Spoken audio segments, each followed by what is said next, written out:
Hello, আসসালামু আলাইকুম সবাইকে। কি খবর সবার? কেমন আছো?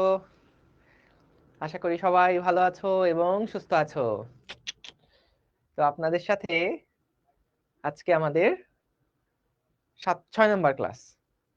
ভোলা আসবেন না? না ভাইয়া, তোমাদের ক্লাসই কালকে নেওয়া লাগবে, তো এই জন্য আর ভোলা আসা হবে না।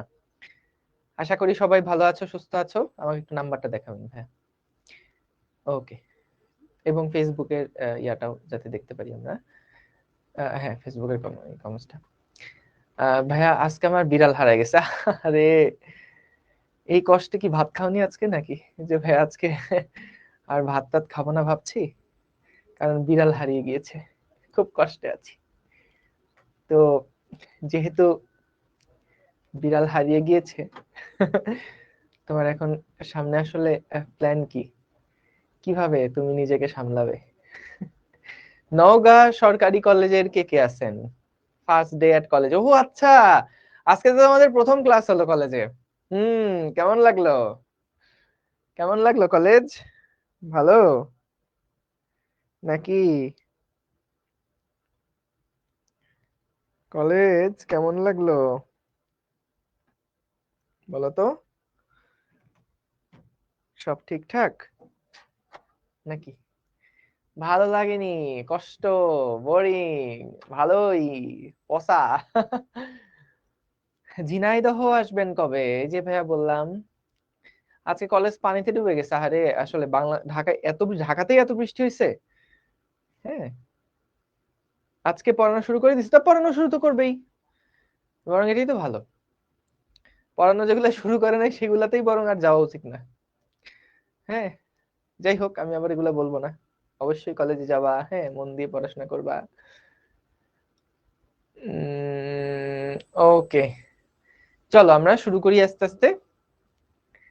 হ্যাঁ, দাদুর প্রমোশন হয়েছে। দাদুকে একটা অভিনন্দন দিয়ে দিও। আজকে আমাদের যে টপিকটা, এটা আসলে এত মজার, এত জোস, তোমার নিজেকে পাগল মনে হয় মাঝে মাঝে যে এত জোস কেন। তো সবাই প্রথম যেটা করো, যে একটু এক হাত দূরে তোমার খাতা কলম কাছে রেখে, এক হাত দূরে মোবাইল, ল্যাপটপ বা যেই ডিভাইসে ক্লাস করছো সেটাকে ঠিক এক হাত দূরে রাখো, এবং মাঝখানে খাতা রাখো। এবং আমি যা যা কিছু লেখাচ্ছি সেটা চেষ্টা করো ক্লাসের মধ্যেই একবারে নোট করে ফেলতে। এখন আর কেউ কমেন্ট করো না। এখন সবাই মনোযোগ দিয়ে আগে ক্লাসে চলো ফোকাস করি।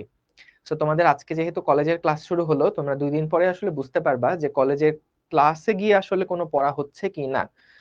তো এরপরে তুমি কি করবা না করবা সেই রিলেটেড ডিসকাশন গুলা আমরা ডেফিনেটলি ফেসবুকে করব। ফেসবুক গ্রুপের মধ্যে করা হবে, যে আসলে কিভাবে করে ইন্টারে কলেজের সাথে তাল মিলায় চলা উচিত। কারণ ভাইয়া আপনার প্রতিভার কথা বলেন। হ্যাঁ বলবো ভাইয়া, বলবো। এক কমেন্ট বারবার করো না প্লিজ। ওকে। তো তোমাদের যেটাই সিলেবাস দেখ না কেন, সো সিলেবাসটাকে টার্গেট করে আসলে কিভাবে আগানো উচিত সেই রিলেটেড কিছু গাইডলাইন থাকবে। এবং এটা আসলে খুব গুরুত্বপূর্ণ। হ্যাঁ, আমরা যে গাইডলাইন গুলো দিব এগুলো মাঝে মাঝেই থাকবে, তো এগুলো একটু ফলো করার চেষ্টা করো। কারণ HSC 24 ব্যাচে যারা ফলো করছে তারা এখন আসলে এটা সুবিধা পাচ্ছে। HSC 24-এর এরকম অনেক স্টুডেন্ট আছে যারা আমাদেরকে ইনবক্সে জানায় যে ভাই, আপনারা প্রথম থেকে যখন বলছিলেন সিরিয়াস হওয়ার কথা, তখন থেকে যদি সিরিয়াস থাকতাম তাহলে এই 6-7 মাসে আমার আসলে এত খারাপ অবস্থা হতো না। আমাকে এখন 6-7 পরে এসে মনে হচ্ছে যে আমার হয়তো সকল স্বপ্নই আসলে নষ্ট হয়ে যাচ্ছে। যে স্বপ্ন দেখছিলাম বুয়েটে পড়বো, বা ঢাকা মেডিকেলে পড়বো, বা ঢাকা ভার্সিটিতে পড়বো, 6-7টা মাস আসলে সেভাবে করে পড়াশোনা করি নাই। মনে করছিলাম যে আমি হয়তো এখন স্কুলেই আছি, স্কুলের মতন যেরকম একটা প্রেশার নিয়ে পড়তাম, হালকা পাতলা প্রেশার নিয়ে সেরকমই পড়াশোনা করছি। কিন্তু আলটিমেটলি এখন এসে বুঝতেছি যে পড়া আসলে অনেক বাকি আছে। তো দেখো, তোমরা আজকে এখন যে মুহূর্তে আছো, যে অবস্থানে আছো, ঠিক 6-7 মাস পরে গিয়ে কিন্তু তোমার যাতে করে ওই ভাইয়াটার অবস্থায় না থাকতে হয়, তার মতন যাতে করে তোমার আফসোস করতে না হয়। তো একটা জিনিস বলে রাখি, যে পড়াশোনার যে বিষয়টা আছে, এটা আসলে প্রথম প্রথম এটা কিন্তু আসলে গেমস না। আমি যতই বলি না কেন পড়াশোনা অনেক মজা করে করব, অনেক মাস্তি করে করব, হ্যাঁ, এর মধ্যে অনেক মজা আছে। হ্যাঁ, মজাটা কখন পাওয়া যায়? মজাটা পাওয়া যায় যখন তুমি এটার মধ্যে আহ এই ভাই, এই মাশরুরে দেখেন তো বের করে দেওয়া যায় কিনা ক্লাসের থেকে। ও হচ্ছে অনেক ডিস্টার্ব করতেছে। ওরে একটু দেখেন সাইজ করা যায় কিনা, বা ওর নাম্বারে ফোন দেন। এরকম বারবার স্প্যামিং করলে তো সবার জন্যই সমস্যা। আচ্ছা, তো যেটা বলছিলাম আমি, যে হচ্ছে আমাদের ধরো, এই যে ওর কথাই ভুলে গেছি, ওর কথাই ভুলে গেছি। ভাই প্র্যাকটিস বুকটা পিডিএফ পাইলে ভালো হয়। হ্যাঁ ভাই, পিডিএফটা দিয়ে দেওয়া হবে। অলরেডি তো সম্ভবত তোমাদের পিডিএফটা দিয়ে দেওয়া হয়েছে, কয়েকটা সাবজেক্টের হয়তো বা দেওয়া হয়েছে। ও, যেটা বলছিলাম, যে হচ্ছে আমাদের ধরো এখন থেকে 6-7 মাস পরে গিয়ে যাতে করে তোমার ওই আফসোসের জায়গায় থাকতে না হয়। এই যে এরকম কিছু স্প্যামার আছে, তারা আসলে এখন এরকম স্প্যামিং করবে, এবং পরে গিয়ে দেখবে ওই 6-7 মাস পরে গিয়ে আবার এরাই কান্নাকাটি করবে। এবং আলটিমেটলি এরা তখন ওরা বলবে যে ভাই আমি তো পড়াশোনা করছি ভাই, কিন্তু আমার সাথেই কেন এরকম হয়, আমি তো পিছায় গেলাম ভাই, এরকম মায়া কান্না তখন কাঁদবে। কিন্তু ওর মায়া কান্না তখন আসলে কেউ শোনার টাইম থাকবে না। মানে আলটিমেটলি তুমি যখন একটা বিপদে আছো, একটা ঝামেলার মধ্যে আছো, এবং সেই ঝামেলায় পড়ার মূল কারণ যখন তুমি নিজে, তখন কিন্তু আসলে তোমাকে কেউ পাত্তা দিবে না। সো নিজের প্রবলেম নিজের সব সময় নিজেকেই আসলে সমাধান করতে হয়, এবং নিজের যে প্রবলেমে পড়বা সেটা সম্পর্কে একটা অ্যাওয়ারনেসও নিজের মধ্যে তৈরি করে রাখতে হয় ভাই। এখন তুমি বিপদে পড়বা নিজের দোষে, তোমাকে 6-7 মাস আগের থেকে সাবধান করা হবে, কিন্তু তবুও তুমি সিরিয়াস হবা না, তো আলটিমেটলি তোমার তো কষ্ট করাই লাগবে পরে গিয়ে, তাই না? এখন একটা জিনিস মনে রাখবা, যে তোমার কিন্তু যে কোনো ধরনের সময় নষ্ট, সেইটা তোমাকে আসলে আজ হোক কাল হোক প্রায়শ্চিত্ত করাই লাগবে। এটা এখন থেকে জেনে রাখো, আমি এই কথাটা আরো 3 মাস পরে আবার বলবো, কিন্তু তখন হয়তো তোমার জন্য আরো দেরি হয়ে যাবে। যে যে কোনো রকমের সময় নষ্ট, সেটা কিন্তু প্রায়শ্চিত্ত করতেই হয়। এখন কেউ কেউ প্রায়শ্চিত্ত করে রেজাল্ট দিয়ে। রেজাল্ট দিয়ে কেমন? যে আমি এইচএসসি তে ফেল করে বসলাম, বা আমি এইচএসসি তে জিপিএ 5 মিস করে ফেললাম, বা এইচএসসি তে এমন একটা রেজাল্ট করলাম যে আমি হয়তো বুয়েটে বসতেই পারবো না, পরীক্ষায় দিতে পারবো না, এটা যোগ্যতাই আমার হইলো না। তো যদি তোমার এইরকম অবস্থা হয়, তাহলে তুমি সময়ের ওই যে খেসারতটা দিয়ে দিচ্ছ। অথবা অথবা সময়ের অপচয়ের আরেকটা খেসারত হতে পারে, যে তুমি এখন থেকেই সিরিয়াস থাকো, যে কোনোভাবে সময়টা আমি নষ্ট করব না, কোনোভাবেই সময়টা নষ্ট করব না। সব সময় নিজেকে প্রশ্ন করবা, এই সামনের যে 1.5-2 বছর আছে, সব সময় নিজেকে প্রশ্ন করবা যে আমি কি এই মুহূর্তে আমার যেটা করার কথা সেটাকে আমি করছি, এই মুহূর্তে আমার যা করার কথা সেটাকে আমি করছি। যদি বারবার উত্তরটা না আসে, তাহলে নিজেকে একটু গুঁতা দাও, যে না, তোমাকে আসলে জেগে উঠতে হবে তাড়াতাড়ি। এবং এটা যত দ্রুত করতে পারবা তত তোমার জন্য ভালো। এখন পড়াশোনার যেটা বলছিলাম, যে আসলে এটা কিন্তু একটু কঠিন। মানে তুমি যদি এটা মনে করো যে ভাই আমি যেখানে আনন্দ মজা পাচ্ছি সেটাই বেশি বেশি পড়বো, যেটা মজা পাচ্ছি না সেটা পড়বো না, এটা করলে কিন্তু ভাই তুমি আসলে সাফার করবা। যে তোমার ভাই ফিজিক্স পড়তে খুব ভালো লাগতেছে, তুমি সারাদিন ফিজিক্সই পড়তেছো, কিন্তু ওইদিকে বায়োলজির অবস্থা খারাপ, ওইদিকে ম্যাথের অবস্থা খারাপ, ওইদিকে বাংলা ইংলিশ ধরা হচ্ছে না। এরকম কিন্তু করা যাবে না। তো তোমাকে ওই অ্যাওয়ারনেসটা রাখতে হবে যে না ভাই, পড়াশোনা কঠিন ভাই, মাইনে নাও, এত এত এত আরাম না পড়াশোনা। তো ভাই যেটা কঠিন সেটা কঠিনই, এবং এটার জন্য নিজেকে জোর করে পড়াশোনার মধ্যে আসলে আগে নিয়ে যেতে হয়। এবং নিয়ে যাওয়ার পরে তুমি যখন পড়াটা শুরু করে দিবা, তারপরে না তুমি আস্তে আস্তে মজার জায়গাগুলো আস্তে আস্তে বুঝতে পারবা, এবং তখন আর তোমাকে টেনে পড়াশোনা থেকে উঠানো যাবে না। যেমন আমার মনে আছে, আমার ইন্টারে থাকতে আব্বু আম্মু এসে বলতো যে আর কত পড়বি, উঠে ওঠ একটু, ঘোর, হ্যাঁ, একটু আহ, একটু রিল্যাক্স কর। তো এই জিনিসগুলো আমাকে ইন্টারে বলতো, কিন্তু এসএসসি তে থাকতে তখন দেখা যেত যে পড়াশোনা করতাম না, তখন আমি লুকাই লুকাই পড়তাম, আয় হায় আব্বু দেখতেছে কিনা এখন পড়ি, আব্বু আসছে কিনা, আম্মু আসতেছে কিনা একটু দেখি, দেখায় দেখায় পড়ি, তখন এগুলা করতাম। কিন্তু ইন্টারের সময় এটা পুরাটা উল্টায় গেছে। তো যতক্ষণ না পর্যন্ত তোমার বাসায় এটা বলতেছে যে হচ্ছে অনেক পড়ে ফেলছিস এবার ওঠ, ততক্ষণ না পর্যন্ত বুঝবা যে তুমি আসলে ঠিক মতো পড়াশোনা করতেছে না। তো যাই হোক, মানে মেইন কথা হচ্ছে যে এটা বড় কথা না, কিন্তু মেইন কথা হচ্ছে যে ভাই এখন কোনোভাবে সময়টা নষ্ট করো না। কেবল আজকে তোমাদের কলেজে ক্লাস শুরু হলো, এখন থেকেই যেইটা কাজই করো না কেন, একটা মুভি দেখতেছো, একটা সিনেমা দেখতেছো, একটা খেলা দেখতেছো, জাস্ট এটা মাথায় রাখো যে আমার এখন এই মুহূর্তে যে কাজটা করার কথা আমি কি সেটা করছি। খেলা দেখার সময় সবাই হয়তো খেলাই দেখবে, কিন্তু কিছু মানুষ থাকবে এই যে ওয়ার্ল্ড কাপ খেলা দেখার সময় তারা হয়তো বা ইংরেজিতে ওই যে ওয়ার্ড মিনিং থাকে না, তোমার হচ্ছে সেই ওয়ার্ড মিনিং দেখবে, ভোকাবুলারি বিল্ড আপ করবে। সে হয়তো বা বসে বসে খেলা দেখতে দেখতে পৃষ্ঠা তোমার ভোকাবুলারি সে মুখস্থ করে ফেলছে। তো তাহলে এই জিনিসগুলোকে এখন তুমি দুই ভাবে বলতে পারো, যে ভাই ও তো আতেল, ও তো ভাই পড়াশোনা নিয়ে সারাক্ষণ ইয়া থাকে। আমার কথা হচ্ছে 2টা বছর হাতে আছে, তোমার ওই আতেলই হওয়া লাগবে। এখন যদি মনে করো তোমরা আরে ভাই আতেল তাইলে বস সমস্যা, তোমাকে ফার্স্ট বেঞ্চে বসতে হবে, আতলামি করতে হবে, এটাই 2 বছরের জন্য মাস্ট। ঠিক আছে? যদি আসলেই একটা ভালো রেজাল্ট চাও, যে না আমি বুয়েটে চান্স পেতে চাই, ঢাকা ভার্সিটিতে চান্স পেতে চাই, একটা ভালো ভার্সিটিতে চান্স পেতে চাই, বা ইন্টার একটা ভালো রেজাল্ট করতে চাই, যদি আসলে এটা চাও, তাহলে আসলে আতলামি করাটা আসে। এবং তুমি যদি কাউকে দেখে মনে করো যে ভাই ও আতেল, হ্যাঁ, সারাক্ষণ পড়াশোনা নিয়ে এরকম খোটা দাও, তাহলে আলটিমেটলি দেখবা ওই খোটা আবার তোমার গায়ে এসেই 2 বছর পরে গিয়ে লাগবে। তখন ও এসে বলবে যে কি রে, তখন তো আতেল বলছিলি, এখন তোর অবস্থা কি? ঠিক আছে? তো এই জন্য আমার কথা হচ্ছে যে যে যা বলে বলুক, যদি তুমি কখনো দেখো যে তোমার পড়াশোনার না করার জন্য কোনো ফ্রেন্ড তোমাকে মোটিভেট করছে, এটা খেয়াল করে শোনো, খুব গুরুত্বপূর্ণ কথা। নতুন কলেজে যাচ্ছ, নতুন একটা ফ্রেন্ড সার্কেল তোমার হয়েছে, যদি কখনো ক্লাসে কারো কথায় মনে হয় যে ওর কথাটা আমার পড়াশোনার জন্য ক্ষতিকর, তাইলে ভাই ওকে ছেড়ে দাও। ওই ফ্রেন্ড তোমার না থাকাটাই দরকার। যদি কারো কথায় মনে হয়, কেউ এসে বলবে যে আরে এত পড়াশোনা করিস, এরকম বলে না যে আরে এগুলো এত পড়ে কি লাভ, এত পড়ে কি, এরকম যারা করে, এদের সাথে সাথে যদি থাকো, তোমার শেষ, কলেজ লাইফ শেষ, ইন্টার লাইফ শেষ হয়ে যাবে। বুঝতে পারছো? তাদের সাথে থাকার চেষ্টা করো যারা পড়াশোনা নিয়ে সিরিয়াস। তাহলে তুমি দেখবা তুমি সিরিয়াস না, কিন্তু তুমি ওদের সাথে থাকতে থাকতে সিরিয়াস হয়ে যাবা। এবং যে কোনো কাজ ভালো করার জন্য আগে সেটার প্রতি সিনসিয়ার হতে হয়, সিরিয়াসনেস থাকতে হয়। ওকে, তো চলো আমরা শুরু করি। ওকে, রিপোর্ট কার্ড কবে পাবা না পাবা প্লিজ এগুলো গ্রুপে একটু জিজ্ঞেস করো, গ্রুপে তোমাকে জানাই দেওয়া হবে। ঠিক আছে? আচ্ছা, ঠিক আছে। যে কলেজের সিলেবাসের সাথে এটা মিলে কি মিলে না এত কিছু চিন্তা করো না, কারণ আমার অন্তত ভেক্টর যে লেকচারটা আছে, ভেক্টর চ্যাপ্টার কিন্তু সকল কলেজেই চ্যাপ্টারে থাকবে। ঠিক আছে? ওকে, সো এবার একটা কাজ করি, আমরা সবাই কমেন্ট অফ করে দিই। এবার আমরা কমেন্ট অফ করে দেই, কারণ তোমাদেরকে আমি যতই বলি না কেন যে এক হাত দূরে রেখে তারপরে ইয়া করো, তোমরা হচ্ছে অনেকে আছে যারা হচ্ছে জিসিভি গোত্রের, তারা দেখা যায় যে কমেন্ট করতেই থাকে করতেই থাকে। হ্যাঁ, এবার করো, কমেন্ট করো। চলো আমরা শুরু করি। হ্যাঁ, সবাই একদম মনোযোগ দিয়ে ক্লাস করবা। দেখো, তো আমরা প্রথমে আজকে আগের দিনে নদী নৌকা রিলেটেড যে প্রবলেম ছিল, সেই প্রবলেমের একটা সিকিউ সলভ দেখে তারপরে আমরা আজকের টপিক যেটা আপেক্ষিক বেগ সেটাতে চলে যাব। তাহলে চলো আগে শুরু করি।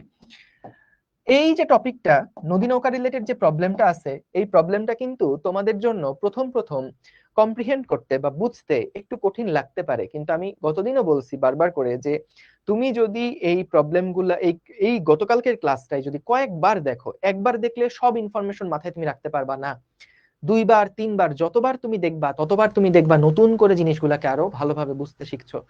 ঠিক আছে? তো এই জন্য ক্লাসগুলা করো, তারপর কিছু প্র্যাকটিস করো, আবার লাগলে রেকর্ড ক্লাসটা করো। ঠিক আছে? ওই ক্লাসের মধ্যে প্রচুর ইনফরমেশন দেওয়া আছে, প্রচুর, এবং ওগুলা ভালো মতন বুঝতে পারলে তোমার কনসেপ্ট অ্যাডভান্স লেভেলে চলে গেছে। ওকে, সো আমরা একটা সিকিউ প্রবলেম চলো সলভ করি। বললো অরুণ মাঝি 8 কিলোমিটার/আওয়ার বেগে নৌকা চালিয়ে নদীর প্রস্থ বরাবর পার হয়।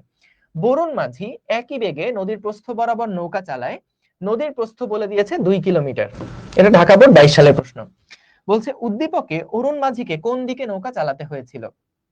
সো অরুণ মাঝি কি করছে, নদীর প্রস্থ বরাবর পার হয়েছিল, তার মানে কি সে সর্বনিম্ন দূরত্বে নদী পার হয়েছিল। প্রস্থ বরাবর পার হওয়া মানে হচ্ছে সর্বনিম্ন দূরত্বে পার হওয়া। সো এখানে দেখো অরুণ মাঝিকে কিন্তু এই যে স্রোতের বেগ যদি ডান দিকে থাকে, 3 কিলোমিটার/আওয়ার বেগ যদি স্রোতের বেগ থাকে, তাহলে কিন্তু অরুণ মাঝি যে আছে, ওই যে বলছিলাম যে আমাদের তাদেরকে কি করতে হবে, যে যদি সে নদীর প্রস্থ বরাবর পার হতে চায়, যদি সে সোজা পার হতে চায় এবং স্রোতের বেগ যদি ডান দিকে কাজ করে, তাহলে ওই মাঝির বেগটা কিন্তু এই দিক বরাবর থাকতে হবে। তাহলে সেই ক্ষেত্রে এই যে অ্যাঙ্গেলটা, এই অ্যাঙ্গেলটা আসলে কত হতে হবে, এই অ্যাঙ্গেলটা আসলে কত হতে হবে সেটাই আমরা কিন্তু বের করতে চেয়েছিলাম। তো আমরা দেখি এই বেগ আর এই বেগ, দুইটা বেগের লব্ধি কিন্তু এই মাঝখানেরটা ছিল, তাই না? কারণ সে যেহেতু সোজা চলে গেছে, তাহলে দুইটা বেগের লব্ধি কিন্তু ছিল এই যে মাঝ বরাবর যে বেগটা সেটা, মানে এই বেগ এবং এই বেগ, দুইটা বেগের লব্ধি কিন্তু মাঝ একদম সোজা বরাবর ছিল, তা না হলে তো সে আসলে সোজা পার হওয়ার কথা না। যেহেতু সে নদীর প্রস্থ বরাবর পার হয়েছে, তার মানে তার লব্ধি বেগটা কিন্তু প্রস্থ বরাবর ছিল। এবং তাহলে খেয়াল করে দেখো, এই যে অ্যাঙ্গেলটা আছে এই অ্যাঙ্গেলটা কিন্তু 90 ডিগ্রি, এবং আমরা এই অ্যাঙ্গেলটা যেটা দুইটা ভেক্টরের মধ্যবর্তী কোণ এটাকে মনে করলাম আলফা। তাহলে আমরা কি করতে পারি দেখো, যে tan 90 ডিগ্রি সমান লিখতে পারি tan 90। এটা কেন লিখলাম, কারণ হচ্ছে আমরা এটা লব্ধির কোণ নির্ণয়ের যে সূত্র সেটাকে বসাচ্ছি। সো দেখো অ্যাঙ্গেলটা কার সাথে, অ্যাঙ্গেলটা হচ্ছে এখানে আমাদের স্রোতের বেগের সাথে, তাই এটাকে নিচে একা একা রাখলাম। এবং অন্য যেই বেগটা 8 কিলোমিটার পার আওয়ার সেটাকে আমরা এভাবে লিখবো যে 4 sine alpha plus 4 cos alpha. এখন জানি অনেকে একটু খেটর ম্যাটর করবা যে ভাই এটা আলফা কেন দিছেন, এটা তো থিটা হওয়ার কথা, দুই ভেক্টরের মধ্যবর্তী কোণ তো থিটা হয়, লব্ধির সাথে কোণ হয় আলফা। একটা ধরলেই হলো, কোনো অসুবিধা নেই, এগুলো তো তুমি এবিসিডির মতন ধরছো। তো এই কনসেপ্টে কখনো এর মধ্যে পড়ো না। সূত্র মুখস্থ করার সময় আমরা আলফা থিটা সহ মুখস্থ করি, কেন বাবা? এটার তো কোনো দরকার নাই, কারণ যদি প্রশ্নের মধ্যে থিটা না দিয়ে আলফা থাকে তখন তো তোমার পুরো সূত্রই আসলে ঘুরে যাবে। তো এই জন্য কোনটা কি এইটা বুঝে তারপরে মুখস্থ করো। আচ্ছা, তো এখান থেকে tan 90 সমান 4 sin alpha divided by 3 plus 4 cos alpha. Very good. তো এখান থেকে tan 90 সমান আমরা কি লিখতে পারি, যেহেতু অসংজ্ঞায়িত তার মানে 1/0।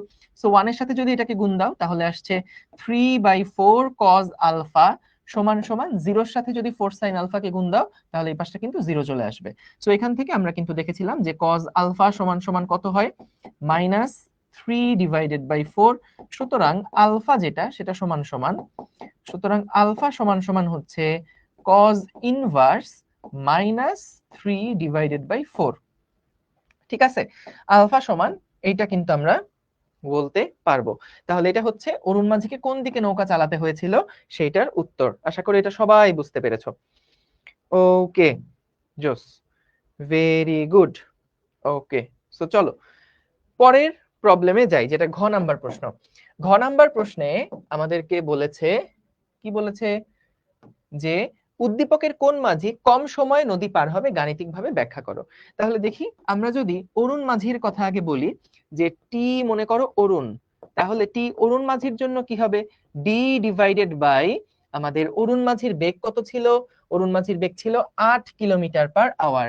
সো তাহলে ডিও যেহেতু কিলোমিটার এককে আছে, বেগও যেহেতু কিলোমিটার পার আওয়ার এককে আছে, তাহলে আমরা এখানে লিখতে পারি 8 সাইন আলফা। তো ভাইয়া এই আলফার ভ্যালুটা কত, এটা আমরা চলো একটু বের করে নেই। যে cos আলফা সমান সমান হচ্ছে cos ইনভার্স -3/4। এটার ভ্যালুটা কত আসে, এটা আসে 138। আলফার ভ্যালু আসে হচ্ছে 138.6 ডিগ্রি। ওকে, সো এইখান থেকে আমরা যেটা পাচ্ছি ডি এর মান হচ্ছে গিয়ে 2 কিলোমিটার।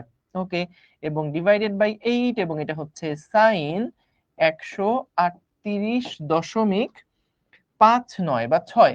ঠিক আছে, তাহলে এটা হচ্ছে অরুণের যে টাইমটা লাগবে নদী পার হতে, এবং বরুণের যে টাইমটা লাগবে সেটা যদি আমি দেখি তাহলে এটা কি হচ্ছে, উপরে হলো 2, নিচে হচ্ছে 8 সাইন 90 ডিগ্রি। কারণ কি, কেন বরুণেরটা 90 ডিগ্রি, কারণ এখানে বলেছে বরুণ মাঝি একই বেগে নদীর প্রস্থ বরাবর নৌকা চালায়। তার মানে অরুণ মাঝি যেমন এরকম দিকের নৌকা চালাইছিল, অর্থাৎ আলফা কোণে রওনা দিয়েছিল, বরুণ মাঝি কিন্তু ঠিক স্রোতের বেগের সাথে 90 ডিগ্রি কোণে রওনা দিয়েছে। সেই কারণেই আমরা এখানে লিখেছি 2/t sin 90। তাহলে এখান থেকে sin 90 এর মান তো 1 আসে, তো 2/8 মানে হচ্ছে 1/4। এটা কিন্তু আওয়ারে হবে, ঠিক আছে, কারণ আমরা এখানে কিলোমিটার পার আওয়ার ইউনিটটা বসাচ্ছি, 8 এর এখানে কিলোমিটার পার আওয়ার একক যেটা সেটা বসাচ্ছি। তো তাহলে 2/8 sin 138.6 যদি নেই তাহলে আসছে কত, এটা 0.378, 0.378 আওয়ার।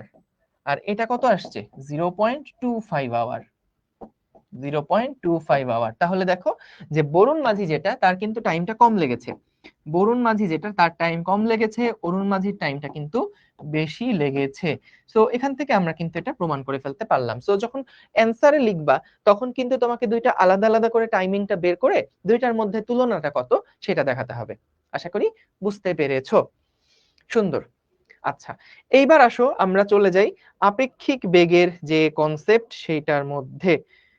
ওকে, সো আপেক্ষিক বেগের কনসেপ্টের মধ্যে যখন আমরা যাব, তো লিখে নেই, উপরে যাচ্ছি হলো আপেক্ষিক বেগ। খুব মনোযোগ দিয়ে শুনবা, খুবই চমৎকার একটা টপিক এই পুরো চ্যাপ্টারের। অনেকে এই আপেক্ষিক বেগের টপিকটা গতিবিদ্যার মধ্যে পড়ান, তো কোনো অসুবিধা নাই, একই কথা। আমরা একটু আগেই দেখে রাখি আপেক্ষিক বেগ এই টপিকটা আসলে কি। এটা আসলে খুবই সহজ একটা টপিক। মনে করো আমাদের কাছে যখন আমি বলছি এইখানে একটা বিল্ডিং আছে এবং এইখানে সাপোজ আমাদের কাছে আরেকটা বিল্ডিং আছে, এই বিল্ডিং এর যে উচ্চতা সেটা ধরো বলে দেওয়া হয়েছে 10 মিটার এবং এই বিল্ডিং এর উচ্চতা বলে দেওয়া হয়েছে 50 মিটার। তাহলে আমি যদি তোমাকে জিজ্ঞাসা করি যে আচ্ছা এই বিল্ডিং এর সাপেক্ষে এই বিল্ডিংটা কত লম্বা, আবার বলছি ভাই গ এর অ্যান্সার 4 কিভাবে আসে? গ এর অ্যান্সার 4 কোথায় আসলো বাবা? ও কি 4 লিখছে? অ্যান্সারে 4 কোথায় আসলো? ও 3/4। ও দাঁড়াও দাঁড়াও দাঁড়াও দাঁড়াও দাঁড়াও দাঁড়াও, ও সরি এটা 8 ছিল। ছি ছি ছি ছি ছি, লজ্জা লজ্জা, এখানে ফোন না তো। হাই রে, এই যে ব্যক্তিগত ভুল। দাঁড়াও, এখানে হচ্ছে এটা 8 হবে, 8 হবে। আরে এটা 8 হবে। একটা কাজ করি, দাঁড়াও আমি একটা কাজ করি, এখানে একটু দুষ্টামি করবো আমি। হ্যাঁ, মনে করো প্রশ্নের মধ্যে 4 দেয়া ছিল, ঠিক আছে, প্রশ্নের মধ্যে 4 দেয়া ছিল। থ্যাংক ইউ যে ধরাই দিছো, অনেক ধন্যবাদ। এটা মনে করো 4 কিলোমিটার পার আওয়ারই ছিল, ঠিক আছে, তাহলে তার অসুবিধা নাই, তাহলে তো আর অসুবিধা নাই, ঠিক আছে। এটা ব্যক্তিগত ভুল হয়ে গিয়েছে, আমি আন্তর্জাতিকভাবে দুঃখিত। তো এটা হচ্ছে 4 কিলোমিটার পার আওয়ার, ঠিক আছে, এটা 8 না, এটা এটা এটা হচ্ছে 8 ছিল, আমি 4 ধরে নিছি। এবার তো আশা করি ঠিক আছে। Thank you Fatema Akter Mithila, thank you.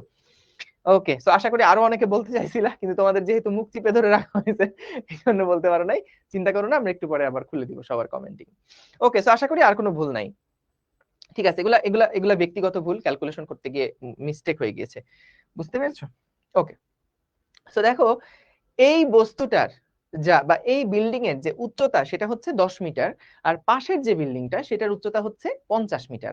এখন তোমাকে যদি জানতে চাওয়া হয় যে ভাই এই বিল্ডিং এর সাপেক্ষে এটা কত লম্বা, একটু কমেন্ট অন করে দিই, আমরা একটু দেখি, ওদেরকে জিজ্ঞাসা করি, একটু ওদেরকে জিজ্ঞাসা করি, বুঝতে পারবো আমার আর কোনো ভুল টুল হয়েছে নাকি ক্যালকুলেশন করতে গিয়ে। হ্যাঁ, তোমরা একটু জানাও যে ভেরি গুড, 40 মিটার, তাই না? এই বিল্ডিং এর সাপেক্ষে এইটা কতটুকু লম্বা? সো এটা কিন্তু 40 মিটার লম্বা, ঠিক আছে। 5 গুণ না, আমরা গুণ দিয়ে বলবো না, মানে কত বেশি লম্বা, এর থেকেও কত বেশি লম্বা। সো এটা কিন্তু 40 মিটার বেশি লম্বা, ঠিক আছে, 40 মিটার বেশি লম্বা। আচ্ছা তুমি এই যে যখন এই বিল্ডিং এর সাপেক্ষে ওর হাইটটা বের করলা 40 মিটার, তখন তুমি আসলে কি করছো? তুমি কিন্তু দেখো এই 50 মিটার থেকে এই 40 কে বাদ দিছো, 50 মিটার থেকে 40টাকে কি করছো? বাদ দিয়ে দিছো।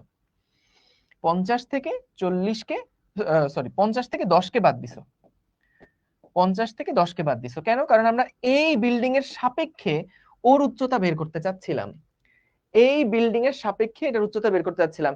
এই ঘ নাকি ভুল হয়েছে? হাই হাই, কি বলে কি, এই ঘ কে আমি ভুল করছি নাকি কোথাও? ও আচ্ছা, এখানে 8 দিয়ে করে ফেলছি, হায় আল্লাহ। ঠিক আছে, এটা এটা তো তাহলে 4 হবে না। আমার আসলে বয়স হয়েছে, এটা বোঝা যাচ্ছে, আমার অনেক বয়স হয়ে গেছে। আরে এটাকে তো আমি যদি 4 ধরি তাহলে আমাদের অঙ্ক সব মিলে যায়, ঠিক আছে, ঠিক আছে। এটা 4, এটা কত? এটা হচ্ছে 4 ধরে করলে সব ঠিক থাকে। হয়েছে? এবার এবার এবার এবার হয়েছে, আশা করি, আশা করি বুঝতে পারছো কেন। ও আচ্ছা, এবার আহারে, এবার এখানেও 4 দিতে হবে না? অদ্ভুত, খুব অদ্ভুত লাগছে, খুব অদ্ভুত লাগছে। এটা হচ্ছে 4, এটা হচ্ছে 4, এটা হচ্ছে 4, তাহলে এখানকার উত্তরগুলো চেঞ্জ হয়ে যাবে। উত্তরগুলো মিলাই দেখো কত হয়, যেমন এখানে হবে হচ্ছে 0.5 আওয়ার। এবার হয়েছে তো নাকি?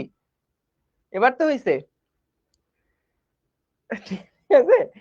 আশা করি, আশা করি এবার হয়েছে বাবা, কনসেপ্ট বুঝলেই হবে, আমি তাই বলতেছি। আরে ক্যালকুলেশন নিয়ে পোলাপান পাগল হয়ে গেছে রে, হাই রে, ছি ছি ছি ছি ছি ছি ছি ছি, 0.756, রাইট।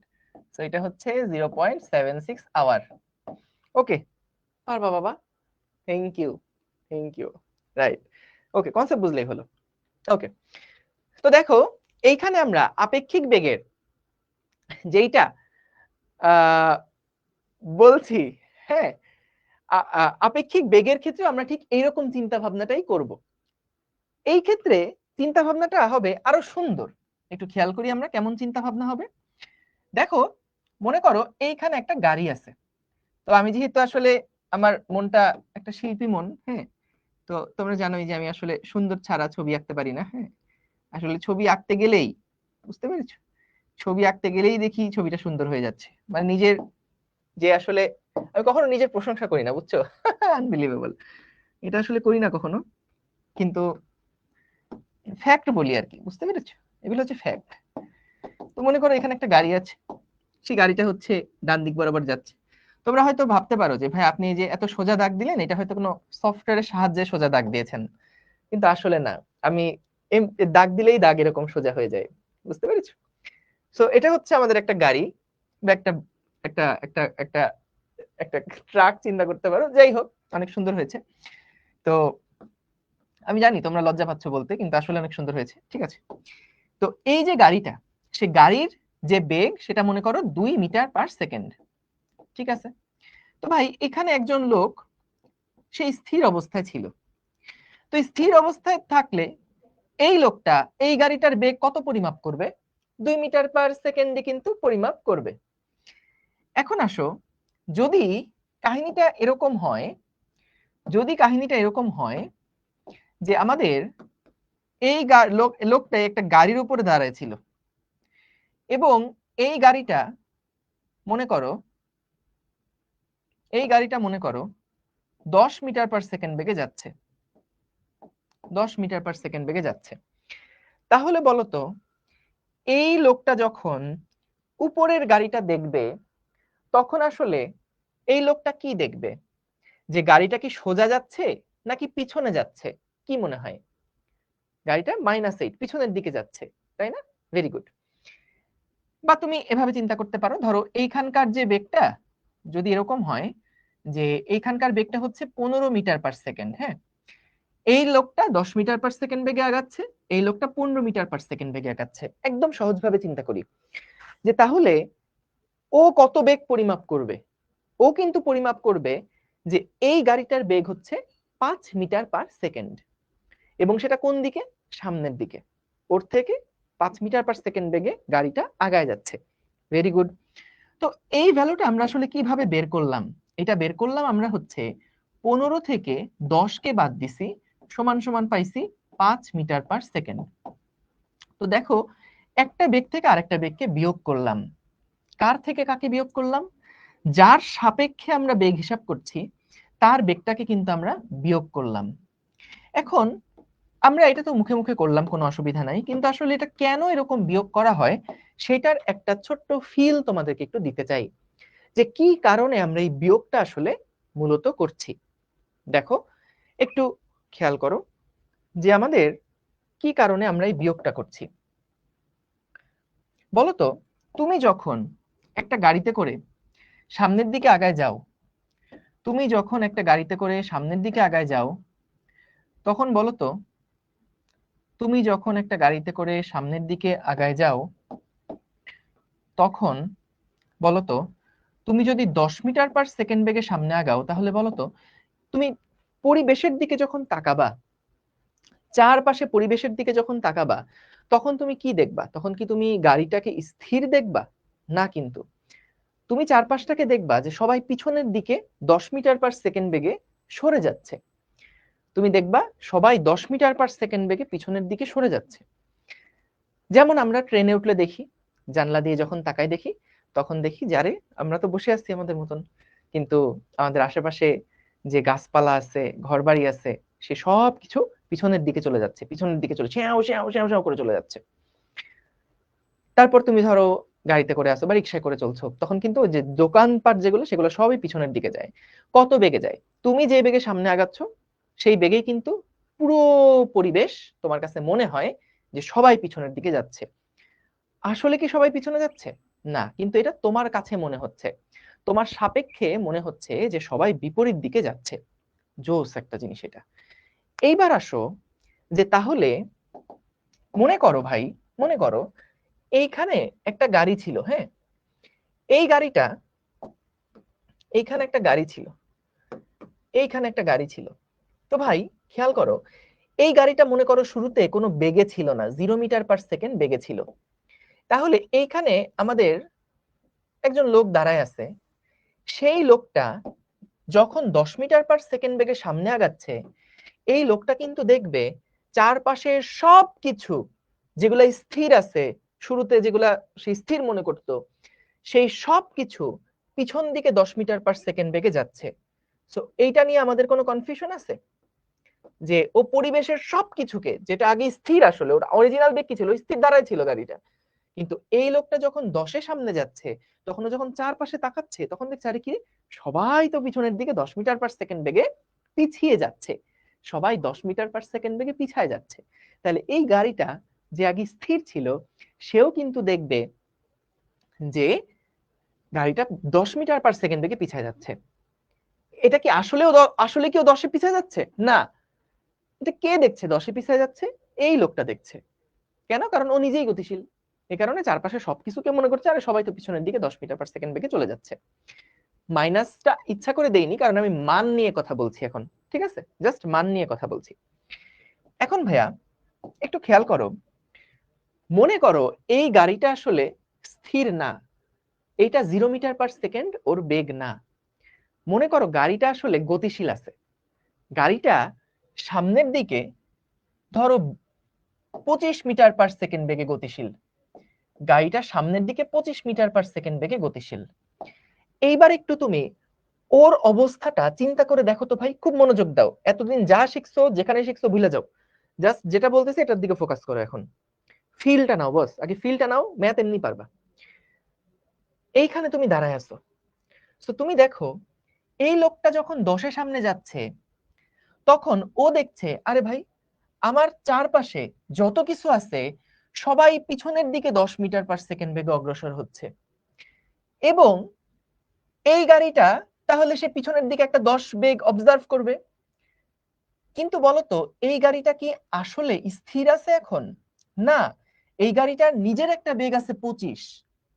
তাহলে ভাই দেখো, এই লোকটা কিন্তু এই গাড়িটার দুইটা বেগ দেখবে, একটা দেখবে 10-এ পিছনে যাচ্ছে, আরেকটা দেখবে 25-এ সামনে যাচ্ছে। এখন ভাই একই গাড়ি, দুইটা বেগ কি হওয়া সম্ভব নাকি? না। তাহলে কয়টা বেগ হবে? লব্ধি যেটা সেটাই হবে। তাহলে এই গাড়িটা এই দুইটা বেগের যে লব্ধি, সেই বেগেই চলতে থাকবে। কার সাপেক্ষে? এই লোকের সাপেক্ষে। কিন্তু যে স্থির আছে, বলতো যে স্থির আছে, এই স্থির থাকা লোকটা কিন্তু ওর বেগটাকে 25-ই মাপবে, কারণ ও স্থিরের সাপেক্ষে 25 মিটার/সেকেন্ড বেগে যাচ্ছিল। কিন্তু এই লোকের জন্য সিচুয়েশনটা আলাদা।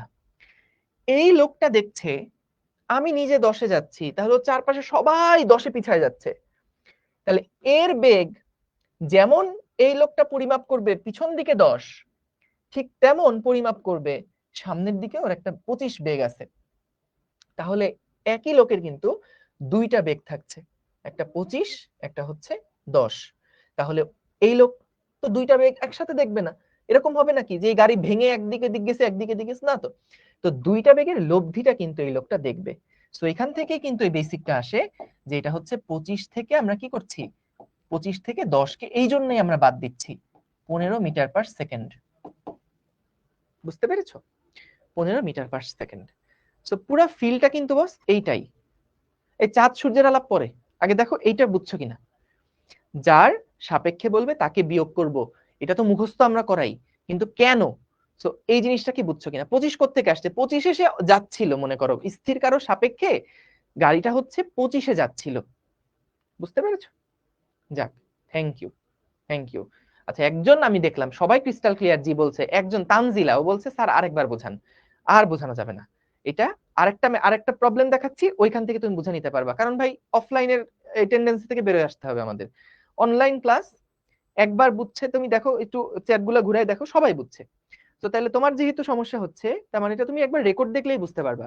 কারণ 99% স্টুডেন্ট যদি ক্লাসে বুঝে তুমি অবশ্যই পারবা, ঠিক আছে? এগুলো আমি আর সামনে বলবো না, কখনো একবারে চলে যাব, কিন্তু হচ্ছে এটা একটু বলে রাখি, কারণ অনলাইন ক্লাস ভাই, রেকর্ড আছে সবকিছু, তুমি যেটাই বুঝবা না আবার প্রথম থেকে দেখো, এক্সেলেন্ট সবকিছু বুঝবা, ঠিক আছে? একটু মনোযোগ দিয়ে থাকতে হবে। এইবার আসো ভাইয়া, সবাই তো আমরা দেখলাম এতক্ষণ সবাই একই ডিরেকশন বরাবর যাচ্ছিল, একই দিকে যাচ্ছিল, কিন্তু এইবার যদি একই দিকে না হয় তাহলে কি হবে? তাহলে কি হবে খেয়াল করো। দেখো ভাই, যদি আমাদের প্রশ্ন থাকলে তো করবো, এটাই স্বাভাবিক, ডেফিনেটলি প্রশ্ন থাকলে করবা, দেওয়ান ফারদিন, সেটা না করছি না, কিন্তু যে আবার বুঝান এটা আননেসেসারি বস, যখন 3-4 বার অলরেডি বোঝানো হয়ে গেছে। ঠিক আছে, আশা করি এই দুইটার মধ্যে পার্থক্য করতে পারছো, অনেক বড় হয়েছে। ওকে, হ্যাঁ দুইটা একসাথে হবে, রাইট, দুইটা একসাথে, তখন সে লব্ধিটা দেখবে। ঠিক আছে, ওকে। এখন ভাই দেখো তো, এইবার যদি কাহিনীটা এইরকম হয়, এবার যদি কাহিনীটা এরকম হয় যে ভাই এখানে একটা গাড়ি আছে, আমি আর গাড়ির চাক্কা চুক্কা আঁকতেছি না, হ্যাঁ, এবার আমি আর গাড়ির কোনো চাকা চাকা আঁকবো না। ধরো এবার আমরা দেখলাম যে উপরে যে ব্লকটা আছে সেটার বেগ হচ্ছে 10 metre per second, very good. এখন দেখো নিচে যে গাড়িটা আছে সেটার বেগ আমি বলে দিলাম, এটা হচ্ছে উল্টা দিকে 15 মিটার পার সেকেন্ড।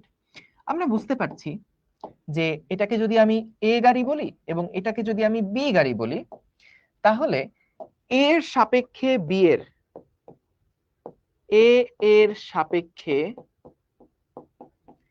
এ এর সাপেক্ষে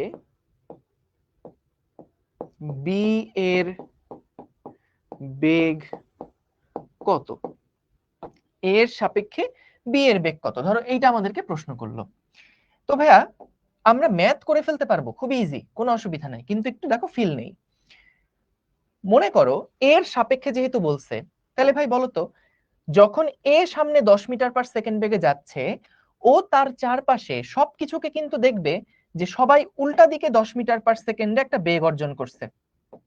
এখন এই লোকটা দেখবে যে আরে বি যেমন 10 মিটার পার সেকেন্ড বেগে আমার থেকে পিছায় যাচ্ছে, ঠিক তেমনি ওর তো নিজের একটা বেগ আছে, সেটাও 15 মিটার পার সেকেন্ড বেগ একই দিকে। তাহলে বলতো এ কিন্তু বি এর যে দুইটা বেগ দেখবে, সেই দুইটা বেগের ডিরেকশন একই দিকে। সো এই কারণে আমরা যেটা করছি, এখানে যখন আমরা এর সাপেক্ষে বি এর বেগটা দেখব, তখন কিন্তু দুইটাকে আমাদের যোগ করে দিতে হবে, যে 10 প্লাস 15 সমান সমান হচ্ছে 25 মিটার পার সেকেন্ড। ঠিক আছে, 10 plus 15 25 meter per second. So আশা করি কারণটা বুঝছো। ভাই ম্যাথ তো তোমাকে আমি যদি একটা ফর্মুলা শিখাই দেই, তাহলে তুমি অঙ্ক ডাটা বসায় ম্যাথ করে ফেলতে পারবা, কিন্তু ওই গুমার্কা পড়ার জন্য তো আর আসলে সায়েন্স কেন নিছো, তাইলে আর্টস কমার্স নিলেই পারতা, ভাই ফর্মুলা দেন বসাই অঙ্ক করে দিই। সায়েন্সের মধ্যে বা এই টাইপের জিনিসগুলোর মধ্যে যদি ফিলই না পাও, যদি আসলেই না বোঝার একটা আগ্রহই না থাকে, তাইলে বস আলটিমেটলি আর পড়া লাভ নাই। ঠিক আছে, এখন এখানে একটা বিষয় আছে, কিছু জিনিস থাকবে সেকেন্ড ইয়ারে গিয়ে, সেটা যেগুলা টপিক গুলা দেখা যাবে যে আমাদের ইন্টারের টপিকের অনেক বাইরে, কিছু জিনিস নিয়ে হুটহাট আমাদের আইডিয়া দেওয়ার জন্য বলা হয়েছে শুধু, তো সেইখানে আমাদের কিছু জিনিস ধরে নেওয়া লাগবে, মনে রাখা লাগবে, মুখস্থ করা লাগবে, সেগুলো আলাদা, কিন্তু এই টপিকগুলো সেগুলোর আন্ডারে না। তো এই জন্য এই জিনিসগুলো যখন পড়ছো, প্রত্যেকটা জিনিস একদম ধরে ধরে বুঝে বুঝে তারপরে আগাও, এগুলা কিন্তু ইজি। ঠিক আছে, ওকে, রাইট, বিপরীত হলে যোগ, একই দিকে হলে বিয়োগ। হ্যাঁ ঠিক আছে, তুমি যদি এটা মুখস্থ রাখতে পারো তাহলে রাখো, কোনো অসুবিধা নাই। আমি তো বললামই যে সূত্র কয়টা মুখস্থ করলে অঙ্ক করে ফেলা যাবে, অঙ্ক করা কোনো বিগ ডিল না, সূত্র জানলে সূত্র মধ্যে ভ্যালুগুলো সুন্দর মতো সূত্রের মধ্যে বসাবো, হয়ে যাবে তো।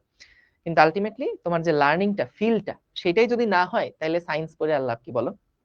ঠিক আছে, ওকে, হ্যাঁ গাড়িটা করাবো, সব অঙ্ক আছে, দেখো আগে।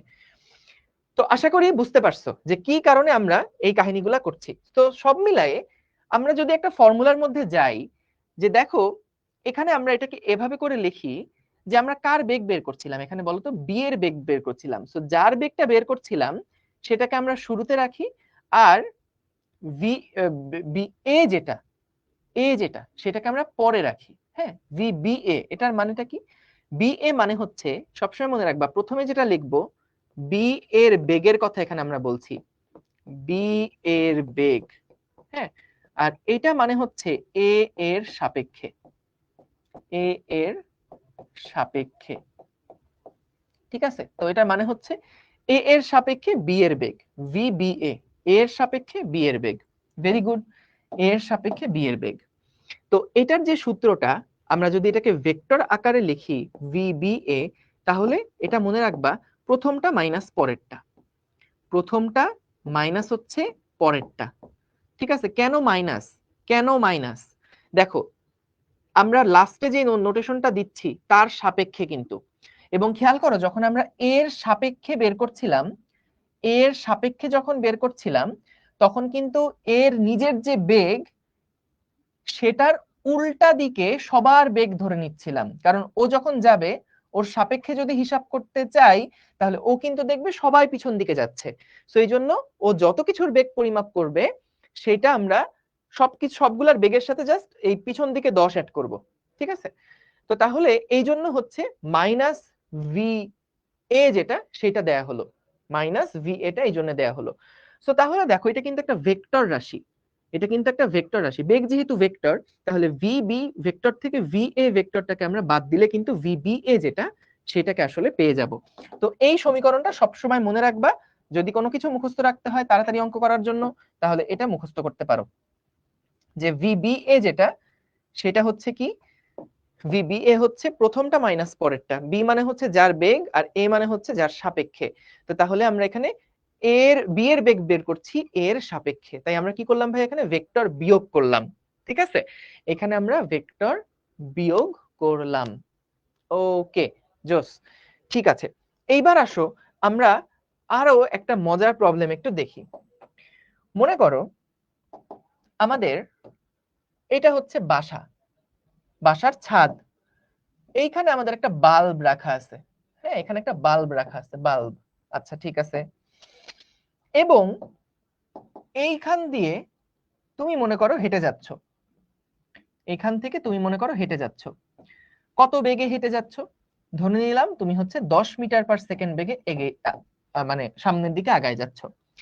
তাহলে বলো তো, বাল্বটা তো উপরে টাঙ্গানো আছে, লাগানো আছে, তাহলে তুমি যখন 10 মিটার/সেকেন্ড বেগে আগাবা তখন বলো তো তোমার মাথার উপর দিয়ে বাল্বটা কত বেগে চলে যাবে? জাস্ট মানটা বলো তো, তোমার মাথার উপর দিয়ে বাল্বটা কত বেগে চলে যাবে? তুমি যখন 10 মিটার/সেকেন্ড বেগে সামনে আগাবা তখন তোমার চারপাশে সবকিছু কিন্তু তোমার কাছে দেখলে মনে হবে সবাই 10-এর পিছনের দিকে যাচ্ছে। তো তাহলে বাল্ব যেটা, সেই বাল্বটা কিন্তু পিছনের দিকে 10 মিটার/সেকেন্ড বেগে যেতে থাকবে। এক্স্যাক্টলি। তাহলে এই বাল্বটা এই দিকে একটা বেগ থাকবে, কার সাপেক্ষে ভাই? এমনি এমনি তো থাকবে না, কার সাপেক্ষে এই বেগটা থাকবে? এই লোকের সাপেক্ষে। এবং সে এই বেগটাকে কত পরিমাপ করবে? 10 পরিমাপ করবে, 10 পরিমাপ করবে, কারণ সে যত বেগে যাবে ও উল্টা দিকে তার বেগটা তত পরিমাপ করবে। এইবার কথা হচ্ছে সাপোজ কোনো একটা কারণে এই বাল্বটা হঠাৎ করে খুলে গেল, তাহলে ভাই বাল্ব যদি হঠাৎ করে খুলে যায় তাহলে কি সেটা নিচের দিকে ওর একটা নিজস্ব বেগ থাকবে না? নিচের দিকে একটা বেগ থাকবে। তো ভাই এই নিচের দিকে কত বেগে যাচ্ছে? মনে করলাম নিচের দিকে এটা হচ্ছে 5 একক বেগে যাচ্ছে, আমি জাস্ট ভ্যালুটা লিখছি, এটা হচ্ছে 10 মিটার/সেকেন্ড, আর এই নিচের দিকে মনে করো 5 মিটার/সেকেন্ড বেগে নিচের দিকে নামছে। এই মুহূর্তে আমাকে বলো তো, এই যে ভদ্রলোক সে যখন সামনের দিকে আগায় যাচ্ছে তখন কিন্তু এই লোকটা যেমন দেখবে বাল্বের এই দিকে একটা বেগ আছে, তেমন দেখবে যে বাল্বের নিচের দিকেও একটা বেগ আছে।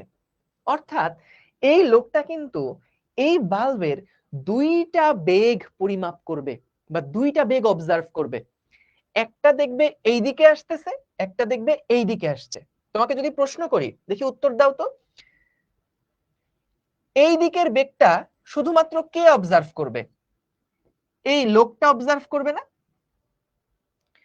ত্বরণ থাকবে ভাইয়া, ত্বরণ থাকবে, ত্বরণের চিন্তা আপাতত বাদ দাও। ঠিক আছে, ত্বরণ থাকবে, ওটা চিন্তা আপাতত বাদ দাও।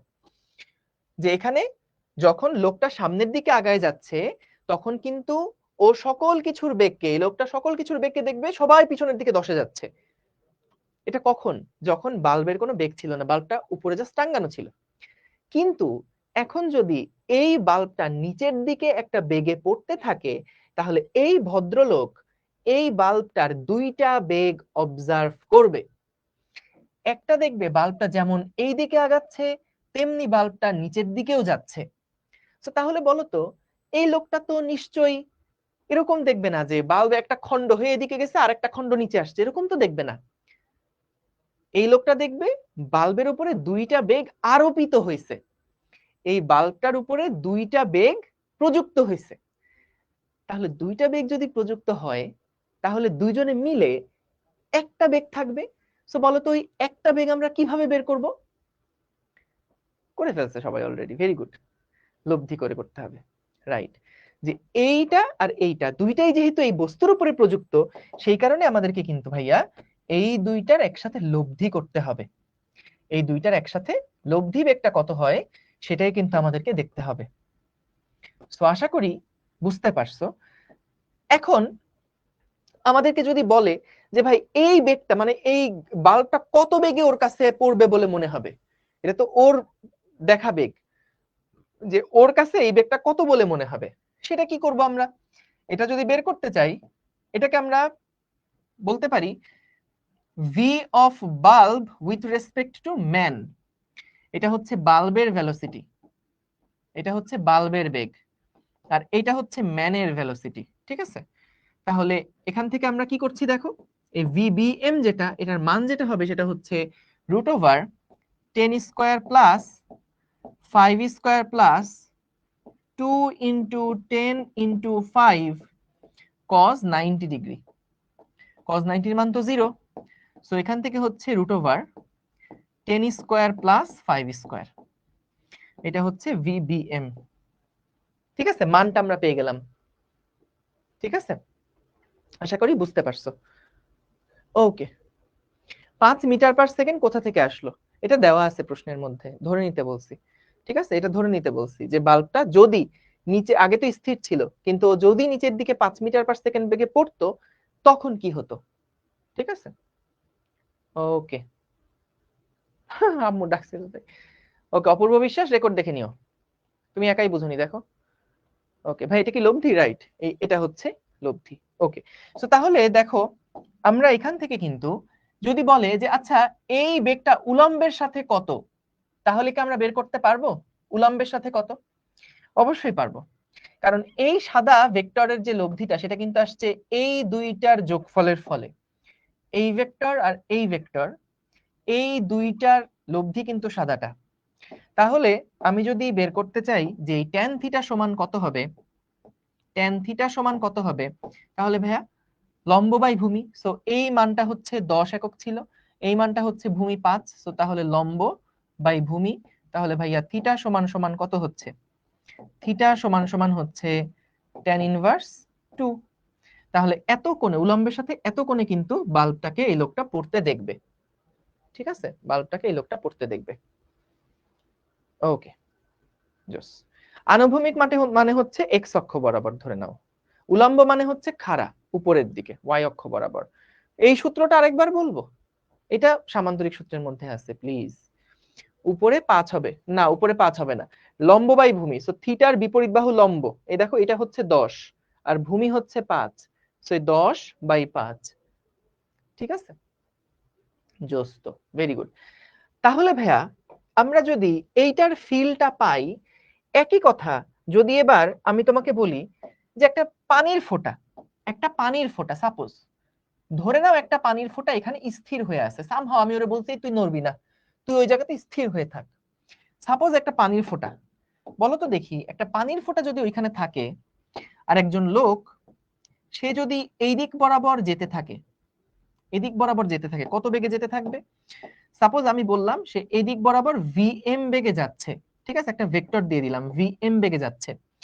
এবং এই পানির ফোঁটাটা যখন এই লোকটা সামনের দিকে অগ্রসর হবে তখন এই লোকটা দুনিয়ার সকল কিছুকে দেখবে যে যেগুলা স্থির ছিল আগে তারা উল্টা দিকে একটা ভিএম বেগ অর্জন করছে, তারা উল্টা দিকে একটা ভিএম বেগ অর্জন করছে, একটা উল্টা দিকে ভিএম বেগ অর্জন করছে। বলো তো এই ভিএমটা কি আসলে ভেক্টর আকারে চিন্তা করলে এইটাকে যদি পজিটিভ ভেক্টর বলো, তার ঠিক 180 ডিগ্রি কোণে যে ভেক্টরটা আছে সেটাকে কি আমরা নেগেটিভ ভেক্টর বলবো? অবশ্যই। এখন তাহলে এই লোকটা যখন সামনের দিকে একটা বেগে অগ্রসর হচ্ছে তখন ও সবকিছুকে দেখছে পিছনের দিকে ওর বেগে অগ্রসর হচ্ছে বা পিছিয়ে যাচ্ছে। এবং যদি এই পানির ফোঁটাটা এতক্ষণ তো স্থির চিন্তা করছিলাম, কিন্তু ওই যে একদম বাল্বের মতন, যদি এটা এখন নিচের দিকে একটা বেগে পড়তে থাকে, যেটা হচ্ছে রেইনের বেগ ভিআর, এই বেগে যদি পড়তে থাকে, তাহলে আমরা যদি বের করতে চাই যে লোকটা পানির ফোঁটাকে কোন দিকে পড়তে দেখবে, সেটা কিভাবে আমি বের করব? এই দুইটার যে লব্ধি, সেই দিক বরাবরই আমি পড়তে দেখব, ঠিক আগের অঙ্কটার মতন, ঠিক আগের অঙ্কটার মতন। তাহলে এই বেগটাকে আমরা কি বলতে পারি? দেখো, এটা হচ্ছে রেইনের বেগ ভিআর, কিন্তু কার সাপেক্ষে? ম্যানের সাপেক্ষে, এই জন্য ভিআরএম। বলো তো দেখি, এই ভিআরএম এই ভেক্টরটা পাওয়ার জন্য আমরা কি কি করলাম? আমরা ভিআর যে লব্ধি, যে ভেক্টরটা ছিল, তার সাথে আমরা যোগ করেছি কাকে? তার সাথে আমরা লব্ধি মানে তো যোগ, সেই লব্ধি করেছি কাকে? মাইনাস ভিএম কে। দেখো তো এটা কি তুমি এগ্রি করো কিনা? এই যে বেগটা পাইছি, এটা কার বেগ? এটা হচ্ছে আমাদের রেইনের বেগ, বা এটা হচ্ছে আমাদের সেই পানির ফোঁটার বেগটা। তাহলে পানির ফোঁটার বেগ এটা কার সাপেক্ষে? ম্যানের সাপেক্ষে। তাহলে সেটার ডিরেকশনটা এই দিক বরাবর কাজ করছে। তো এই লব্ধিটা আমি পাইছি কাকে কাকে যোগ করে? এই ভিআর এবং এই মাইনাস ভিএম এবং ভিআর, এই দুইটাকে যোগ করেই কিন্তু আমি ভিআরএম যেটা, সেটাকে পাইছি। হ্যাঁ, তাহলে আমরা এটাকে এভাবে লিখতে পারি যে প্লাসে মাইনাসে মাইনাস করলে ভিআর মাইনাস হচ্ছে ভিএম। সো এই সূত্রটাই কিন্তু তোমাদেরকে দেখাইছি একটু আগে। ভিআরএম যেটা, সেটা হচ্ছে ভিআর মাইনাস ভিএম। ঠিক আছে, এবং এটা কিন্তু ভেক্টর বিয়োগ। সো ভেক্টর বিয়োগ করার সময় কি করতে হয়? যাকে বিয়োগ করছো তাকে আগে উল্টাতে হয়। যেমন এই ভেক্টরকে আমি বিয়োগ করছি, ভিএম কে আমি বিয়োগ করছি, তাহলে কি করব? ভিএমটাকে আগে উল্টাবো। এই দেখো, ভিএমটা যেদিকে ছিল তাকে আগে উল্টালাম, এই যে উল্টাইছি বলে মাইনাস সাইন দিছি। সো উল্টানোর পরে যে নতুন ভেক্টরটা পাবো তার সাথে ভিআর এর যোগ করব বা লব্ধি করে দিব, এটাই হচ্ছে আমাদের ভিআরএম।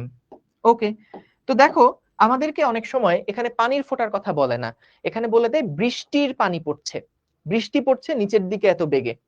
তো দেখো, তুমি যদি একদম খুবই ছোট্ট ভাবে চিন্তা করো, বৃষ্টি মানে কি? পানির ফোঁটা। তাহলে সেই পানির একটা ফোঁটা, সেই পানির ফোঁটাটা নিচের দিকে পড়ছিল, আবার এই লোক যেহেতু ডান দিকে যাচ্ছে, তাহলে সকল কিছুর বেগকে উল্টা দিকে দেখবে। তার মানে এই লোকটা পানির ফোঁটার দুইটা বেগ একসাথে দেখবে, একটা হচ্ছে পানির ফোঁটা নিচেও যাচ্ছে, আর একটা হলো পানির ফোঁটা এইদিকেও আসছে। তাহলে দুইটা বেগ যখন সে একবারে দেখবে, তখন আলটিমেটলি সে লব্ধিটা দেখবে। সো এই পানির ফোঁটাটা তার কাছে মনে হবে এই দিক বরাবর আসছে। তাহলে বলো তো, আমাদের অনেক সময় প্রশ্ন করে যে বৃষ্টি থেকে বাঁচতে লোকটা কোন দিকে ছাতা ধরবে? বৃষ্টি থেকে বাঁচতে লোকটা কোন দিকে ছাতা ধরবে? তাহলে তাকে কোন দিকে ছাতা ধরতে হবে? এই পানির ফোঁটাটা তার কাছে যেভাবে আসবে সেভাবে করেই তাকে ছাতা ধরতে হবে না? ওহ, ছাতা অস্থির হয়েছে, অস্থির হয়েছে না ছাতাটা? তাহলে এই ছাতার কোণটা আসলে কত, মানে উলম্বের সাথে কত কোণে তাকে ছাতা ধরতে হবে, এটা অনেক সময় কিন্তু জিজ্ঞাসা করে। ঠিক আছে, উলম্বের সাথে। আচ্ছা, লব্ধির ফর্মুলা দিব না? দেও, লব্ধির ফর্মুলা দিবা। মানে তুমি যখন ক্যালকুলেশন করবে, আমরা অনেকগুলা ম্যাথ করব সামনে, তো ম্যাথ গুলা যখন করব তখন বুঝতে পারবা যে ম্যাথ আসলে এমনি কিভাবে করবো। আগে একটু বোঝার চেষ্টা করো দুইটা ভেক্টর কিভাবে আমরা যোগ বিয়োগ করছি। ঠিক আছে, তাহলে এই ক্ষেত্রে যদি আমাদেরকে বলে যে এই থিটার মানটা কত, তাহলে কিন্তু আমাদের জন্য হিসাব করা খুব সহজ। থিটা সমান সমান কি হবে? tan ইনভার্স, যদি মডুলাস মান নেই তাহলে এখানে থাকবে হচ্ছে vm ডিভাইডেড বাই vr। ঠিক আছে, জাস্ট যেহেতু থিটাটা বের করছি, থিটার ভ্যালুটা বের করছি, তাই এইখানে হচ্ছে আমরা মাইনাসটা অ্যাভয়েড করলাম। ঠিক আছে, জাস্ট পুরা পরম মান যেটা সেটা নিয়ে হিসাব করছি। ওকে, লোকটা উল্টা দিকে গেলে কি হতো? অবশ্যই ভাইয়া ফিল দেন। এই যে ভাইয়া ফিলই তো এতক্ষণ দিলাম। এই যে দেখো, লোকটা যখন এইদিকে যাচ্ছে, ধরো 10 মিটার/সেকেন্ড বেগে লোকটা আগাচ্ছে, তাহলে এই যে পানি যেটা স্থির তুমি ধরে রাখছিলা, সে পানির ফোঁটার বেগটা সে দেখবে উল্টা দিকে 10, উল্টা দিকে 10, তাই তো? লোকটা যখন এদিকে যাচ্ছে, যদি পানির ফোঁটাকে তুমি সামহাও স্থির করে রাখতে পারো, তাহলে দেখবা যে পানির ফোঁটাটা উল্টা দিকে 10 মিটার/সেকেন্ড বেগে যাচ্ছে। কিন্তু আসলে কি পানির ফোঁটা এখানে স্থির? না, পানির ফোঁটা নিচের দিকে নামছিল। তাহলে এই লোকটা পানির ফোঁটার দুইটা বেগ দেখবে, একটা হচ্ছে উল্টা দিকে 10, আর একটা হচ্ছে নিচের দিকে পানির নিজস্ব বেগ। তো তাহলে দুইটা বেগকে সে একত্রে কিন্তু লব্ধিটাই পরিমাপ করবে। আশা করি ক্লিয়ার। ঠিক আছে, ভূমি নেগেটিভ হলো কেন? কোথায় ভূমি নেগেটিভ হয়েছে ভাই? কি থেকে কি দেখা বলো, আল্লাহ জানে। ভূমি কোথায় পেলা তুমি? ভূমি কোথায় নেগেটিভ হলো বস? কয়েকটা ম্যাথ করি তাহলে দেখবা। না ভাইয়া, লোকটা বিপরীত দিকে যাবে, এখন কি হবে? দেখো ভাইয়া, যদি এরকম হয় যে বৃষ্টির পানি এদিক বরাবর পড়ছে, বৃষ্টির পানি এদিক বরাবর পড়ছে, এবং এখানে যে লোকটা আছে সেই লোকটা এবার এই দিক বরাবর যাচ্ছে ধরো, ঠিক আছে, ধরো লোকটা এই দিক বরাবর যাচ্ছে। তো তাহলে তাকে কি করতে হবে, লোক যদি এদিক বরাবর যায় তাহলে তার সাপেক্ষে বেগটা তো এই দিক বরাবর, তাহলে তখন এই দুইটা লব্ধি করে তখন তাকে ছাতাটা ধরতে হবে উলম্বের সাথে এত ডিগ্রি কোণে। একই জিনিস, কাহিনী কিন্তু একই বস, ঠিক আছে। ওকে, ঠিক আছে, আশা করি বুঝতে পারছো। বাতাসের বেগ এখানে একটু বলে রাখি ভাই, অনেকগুলা প্রশ্নের মধ্যে ডিরেক্টলি বলে দেয় বাতাসের একটা বেগ আছে, তখন আমরা বাতাসের বেগকে কনসিডার করবো। এরকম ম্যাথ সামনে প্রচুর আছে, আমি দেখাবো, চিন্তা করো না। কিন্তু প্রশ্নে কিছু বলে না বাতাস নিয়ে, কিন্তু হুট করে বিভিন্ন বইয়ের সমাধানে আমি দেখছি বাতাস নিয়ে চলে আসে, কারণ তারা এই ক্লিয়ার কনসেপ্টটা সম্ভবত রাখে না। ক্লিয়ার এই কনসেপ্টটা ভুজুং ভাজুং বুঝ দেওয়ার জন্য তারা বলে এরকম যে তুমি যেই বেগে যাচ্ছ সেই বেগে একটা বাতাস খাচ্ছ, তুমি যদি 10 মিটার পার সেকেন্ড বেগে যাও তাহলে তুমি একটা বাতাস খাবা, তাহলে ওই বাতাসটা বৃষ্টির গায়ে লাগতেছে, তাহলে বাতাস আর বৃষ্টির বেগ দুটো একত্রে লব্ধি হয়েছে। বাতাসের কোনো আলাপ নাই ভাই, এখানে কোনো এক্সটার্নাল বাতাস নাই, সেই চিন্তা করে করা হচ্ছে। বাতাস যদি থাকে তাহলে ইম্প্যাক্ট অন্যরকম হবে, সেটা কি হবে এটা বলে দিব, চিন্তা করো না। কিন্তু শুরুতেই বাতাস, এটা কিন্তু ভুল ধারণা। যদি বাতাসের কথা প্রশ্ন না বলে তাহলে বাতাস নাই, বাতাস ভুলে যাও, বাতাস পৃথিবীতে ছিল না কোনোদিন এটা ধরে নাও, ঠিক আছে। ওকে, সো চলো আমরা এবার ম্যাথ প্রবলেম সলভ করি, তাহলে যে তোমাদের ম্যাথ কিভাবে করব সেটা নিয়ে একটা ধারণা হয়ে যাবে। দেখো এইখানে আগে চলো এই প্রবলেমটা আগে সলভ করি। ওকে, দাঁড়াও দাঁড়াও দাঁড়াও, এইটা না, এইটা আগে দেখো। এখানে বলছে, খেয়াল করো, একটি গাড়ি 40 কিলোমিটার পার আওয়ার বেগে পূর্ব দিকে যাচ্ছে। এখন কেউ খাতায় লিখবা না, আগে জাস্ট হা করে তাকায় দেখো অঙ্ক কিভাবে করছি। একটি ট্রাক 60 কিলোমিটার পার আওয়ার বেগে উত্তর দিকে যাচ্ছে, গাড়ির সাপেক্ষে ট্রাকের বেগ নির্ণয় করো। হা করে তাকায় থাকতে বললাম, যদি কোনো কারণে দেখো মশা টশা ঢুকে গেছে, কোনো অসুবিধা নেই, অ্যারোসেল খেয়ে নিবা, তাহলে মশা মরে যাবে খবরদারি কাজ করো না কিন্তু, আবার যে ভাইয়া বলছে অ্যারোসেল খাইতে, খাই, আকাম করো না। দেখো তো এখানে একটি গাড়ি 40 কিলোমিটার পার আওয়ার বেগে পূর্ব দিকে যাচ্ছিল, তো আমরা কি ডিরেকশনটা চলো ঠিক করে দেই। এইটা হচ্ছে পূর্ব দিক আর এইটা হচ্ছে আমাদের মনে করো উত্তর দিক। তো ভাইয়া এইটা হচ্ছে উত্তর, এইটা হচ্ছে উত্তর, আর এইটা হচ্ছে পূর্ব। মনোযোগ দাও, কারণ লেখা দরকার নেই এখন ভাই, আগে দেখো, শেখো, আগে শেখো। শোনো, যে কোনো জিনিস শেখার সময় আমি বলছি চুপ থাকতে হয় আগে, যে কোনো জিনিস শেখার সময় আগে একদম চুপ থাকতে হয়, কোনো কথাবার্তা বলতে হয় না, আগে দেখতে হয়, দেখতে হয়, দেখতে হয়, শুনতে হয়। এবং সেই সবচেয়ে ভালো করে যে ভালো লিসেনার, এটা কিন্তু মনে রাখবা। অনেকে দেখবা ক্লাসের মধ্যে অনেক পটর পটর করে, অনেক মাতব্বারি করে, এরা ক্লাসে শুধু পটর পটরই করবে, এরা আলটিমেটলি পরীক্ষার হলে গিয়ে কিচ্ছু পারে না, কিচ্ছু পারে না। এরা ক্লাসের মধ্যে এমন একটা ভাব নিবে, ওরে খাইছে রে খাইছে, রকেট সায়েন্টিস্ট চলে আসছে আমার, এরকম একটা পার্ট নিবে। যারাই দেখবে এরকম পার্ট নিতেছে এরা আসলে আলটিমেটলি এদের মাথা ফাঁকা, মাথায় কিছু নাই, এরা খালি ক্লাসের মধ্যে একটু ভাবি নাই। কিন্তু যারা এই যে চুপচাপ শুনে, আমি দেখছি যত ভালো স্টুডেন্ট আমি দেখছি, এরা সবাই যারা দেখছি পটর পটর বেশি করে ক্লাসের মধ্যে, ধরো ভাই এটা লিখে, ভাই এটা লিখে, তুমি বলবা অবশ্যই যে কোনো সিকোয়েন্সে কি হতে পারে না হতে পারে এটা তুমি জিজ্ঞেস করবা, কিন্তু সবার আগে শুনতে হয়, আগে টপিকটা বুঝতে হয়, তারপরে গিয়ে কি হবে না হবে ওটা না বলার থেকে, না জিজ্ঞেস করার থেকে নিজে চিন্তা করে উত্তর বের করা, এটা সবচেয়ে বেস্ট। বুঝতে পারছো? তো এই জন্য আগে সবসময় চেষ্টা করতে হয় শুনতে, আগে দেখি না ভাই কি বলতেছে, একটু শুনে নেই, বুঝে নেই, তারপরে ভ্যারিয়েশন। আরে ভ্যারিয়েশন কত আনা যাবে তুমি জানো, কিন্তু যদি আগে তোমার বেসিকটা ঠিক থাকে, গোড়াটা যদি শক্ত থাকে, তাহলে তুমি তখন যেই রাস্তায় খুশি সেই রাস্তায় যেতে পারবে, হাঁটতে পারবে, কেউ আটকাবে না। এই জন্য এটা একটু খেয়াল রাখো। ওকে, দেখো একটা গাড়ি 40 কিলোমিটার বেগে পূর্ব দিকে যাচ্ছিল, তো ভাই আমরা এটা ধরে রাখলাম যে একটা গাড়ি এই যে পূর্ব দিকে যাচ্ছে সেই বেগটা হচ্ছে 40 kilometre per hour, 40 kilometre per hour বেগে একটা গাড়ি পূর্ব দিকে যাচ্ছে, এবং একটা ট্রাক, সেই ট্রাকটা হচ্ছে উত্তর দিকে যাচ্ছে 60 কিলোমিটার পার আওয়ার বেগে, 60 কিলোমিটার পার আওয়ার বেগে একটা ট্রাক সেটা এইদিকে যাচ্ছে, এটা হচ্ছে ভিটি আর এটা হচ্ছে আমাদের ভিসি, ঠিক আছে, এটা মানগুলা লিখছি। এখন আমাদেরকে বলছে গাড়ির সাপেক্ষে ট্রাকের বেগ নির্ণয় করো, তাহলে বলো তো নোটেশনটা কি হবে, আমাকে একটু বলো তো, গাড়ির সাপেক্ষে ট্রাকের বেগ, এটাকে আমরা ভিসিটি লিখবো নাকি ভিটিসি লিখবো, আগে তাই বলো। বলছে গাড়ির সাপেক্ষে ট্রাকের বেগ কোনটা হবে, ভিসিটি না VTC? Thank you so much, very good, VTC, very good. কেন ভিটিসি?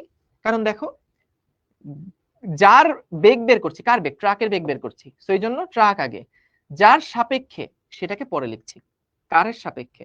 তাহলে ভাই টিসি এর সমীকরণ কি হয়? আমি ম্যাথ পরে এবার ফিল টিল পরে আগে অঙ্ক করে নি, যেহেতু আমরা বোঝা হয়ে গেছে।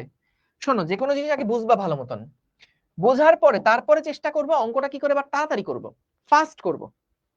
ঠিক আছে? এখন তুমি যদি পরীক্ষার হলে এরকম ফিল নিয়ে নিয়ে অঙ্ক করতে যাও, তাহলে কিন্তু বস হবে না, তাহলে কিন্তু আবার তুমি ধরা খাবা। কিন্তু তাহলে ভাই বুঝবো কেন? কারণ ওই যে পরীক্ষা যদি একটু ঘুরায় পেঁচায় দেয়, তাহলে তুমি ফিলটা কাজে লাগায় তুমি তোমার মতন করে ম্যাথটাকে সলভ করে আসতে পারবা। কিন্তু তুমি ম্যাথ বাসায় প্র্যাকটিস করো নাই, জাস্ট ফিল নিয়ে গেছো, বুঝে গেছো, পরীক্ষার হলে মামা পারবা না, সরি, হবে না।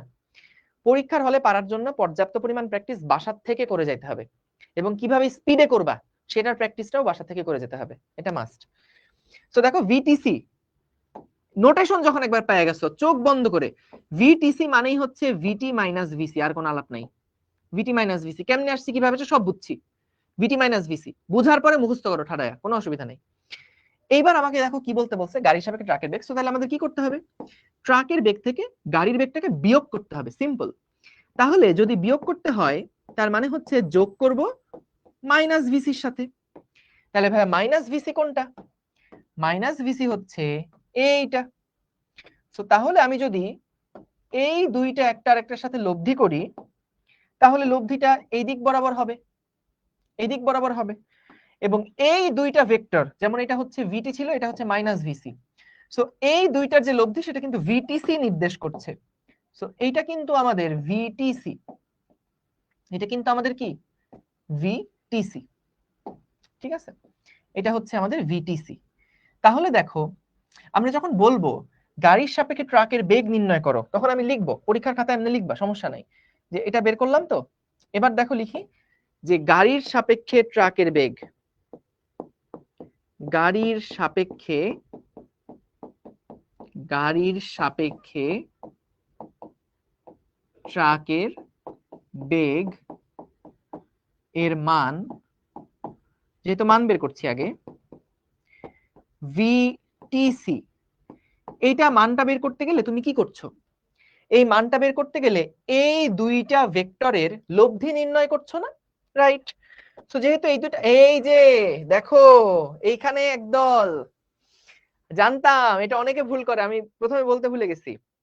এই প্রবলেমগুলো নরমালি দেখা যায় ইঞ্জিনিয়ারিং অ্যাডমিশন টেস্ট যখন হয়, তখন হচ্ছে বিভিন্ন কোচিং এ যখন মডেল টেস্ট পরীক্ষা হয়, তখন মডেল টেস্টের প্রশ্ন এরকম দেয়।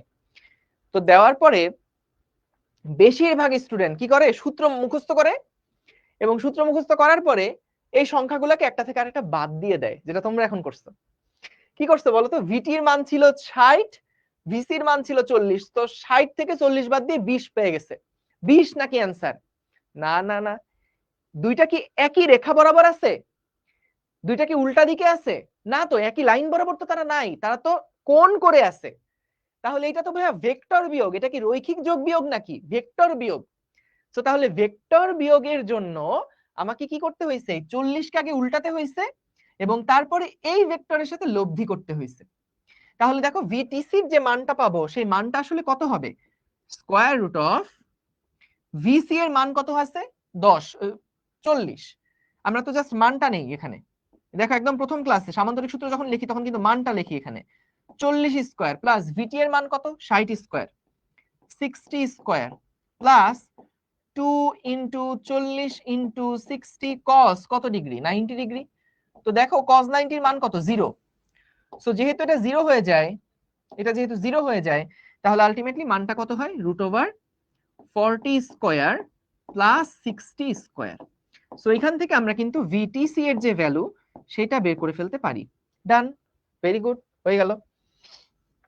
এখন দেখো এটা বের করলেই হবে না, কারণ বলছে ট্রাকের বেগ নির্ণয় করো। সো বেগ একটা ভেক্টর রাশি, তোমাকে অবশ্যই মানের পাশাপাশি দিকটাও কিন্তু বের করতে হবে। ঠিক আছে, তাহলে মানটা বের হয়েছে, দিকটা আমি কিভাবে বের করব? মনে করো দিকটা আমি বের করতে চাচ্ছি এই ভেক্টরটার সাথে। ঠিক আছে, আমি চাইলে ট্যান থিটা সূত্র দিয়ে একবারে করে ফেলতে পারি, কিন্তু তোমরা ওই যে সামান্তরিক সূত্র ভুলে গেছো যেহেতু, সেই জন্য আমি ওটা আরেকবার রিক্যাপ করছি। তো আমাদেরকে বের করতে হবে এই আলফার ভ্যালুটা কত। তাহলে দেখো তো tan আলফার সূত্রটা কি ছিল, সমান সমান ছিল যার সাথে কোণ সেটাকে নিচে একা একা রাখবো 60, যার সাথে কোণ নাই 40 সেটার সাথে থাকবে সাইন, দুইটা ভেক্টরের মধ্যবর্তী কোণ। সেই মধ্যবর্তী কোণ কত, দুইটা ভেক্টরের মধ্যবর্তী কোণ কত, পিঙ্ক কালারটা তো লব্ধি, এই দুইটার মধ্যবর্তী কোণ 90 ডিগ্রি। সো এই sine 90 degree plus 40 cos 90 degree. তো এইখান থেকে আমরা কিন্তু আলফার ভ্যালু কত বের করে ফেলতে পারবো, এইখান থেকে আলফার ভ্যালু কত বের করতে পারবো। বুঝতে পারছো ভাইয়া? মডুলাস দিছেন কেন? এটা মান বোঝাতে মডুলাস দেওয়া হয়েছে, যে আমরা মান বের করছি সব সময়। ভাইয়া চিত্র দিয়ে করলে তোমার জন্য সুবিধা, ঠিক আছে, চিত্র দিয়ে করলে তোমার জন্যই সুবিধা। ঠিক আছে, তাহলে আমরা এভাবে করে অ্যাঙ্গেলটা বের করে ফেলতে পারলাম, সুপার। এইবার দেখো একই রকম একটা প্রশ্ন কিন্তু একটু আলাদা, একটু আলাদা। খেয়াল করো তো কি বলছে এখানে, একটি গাড়ি 40 কিলোমিটার বেগে পূর্ব দিকে যাচ্ছে, ভালো কথা, এটা হচ্ছে পূর্ব দিক, এটা হচ্ছে আমাদের ভিসি এর মান যেটা সেটা হচ্ছে 40 kilometre per hour, 40 kilometre per hour. গাড়ির চালক একটি ট্রাককে 60 কিলোমিটার পার আওয়ার বেগে উত্তর দিকে যেতে দেখলো, উত্তর দিকে যেতে দেখলো। তাহলে আমাকে একটু বলো যে এই যে উত্তর দিকে যে যেতে দেখলো এটা কি আসলে ট্রাকের প্রকৃত বেগ, এটা কি ট্রাকের প্রকৃত বেগ না, তাহলে কি দেওয়া আছে বলো তো, এটা কি দেওয়া আছে, ভিসিটি না ভিটিসি, কি দেওয়া আছে বলো,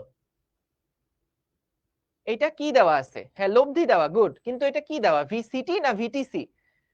দেখো গাড়ির চালক একটি ট্রাককে এত বেগে চলতে দেখছে, ট্রাকের বেগ 60, ট্রাকের বেগ 60, কিন্তু কার সাপেক্ষে, কারের সাপেক্ষে, ভিটিসি, সেটা দেওয়া আছে হচ্ছে 60 কিলোমিটার পার আওয়ার। তাহলে আমাদেরকে বের করতে বলছে কি, এবার ট্রাকের প্রকৃত বেগ বের করতে বলছে, অর্থাৎ ভিটি যেটা সেটা কত, এটা হচ্ছে আমাদের বের করা লাগবে। তাহলে ভাইয়া চোখ বন্ধ করে আবার আমরা লিখে দিতে পারি কিন্তু ভিটিসি এইটা সমান সমান হচ্ছে ভিটি মাইনাস ভিসি। তো এবার তোমার সমীকরণই বলে দিবে অঙ্ক কিভাবে করতে হয়, সমীকরণ বলে দিবে অঙ্ক কিভাবে করতে হয়। দেখো বের করতে হবে ভিটি কত। সো তাহলে আমরা যদি ভিটি সমান দেখতে চাই, ভিটি সমান কি লেখা যাবে, VTC plus VC, plus VC. অর্থাৎ দেখো এই সমীকরণ তোমাকে বলে দিচ্ছে কি করা লাগবে, সমীকরণ তোমাকে বলছে যে ভাই তুমি তো ভিটিসি পাইছো না, হ্যাঁ পাইছি। ভাই তুমি কি ভিসি পাইছো না, হ্যাঁ পাইছি। এই যে এটা ভিসি, এই যে এটা ভিটিসি, এদের মধ্যবর্তী কোণ 90 ডিগ্রি সেটাও আমি জানি।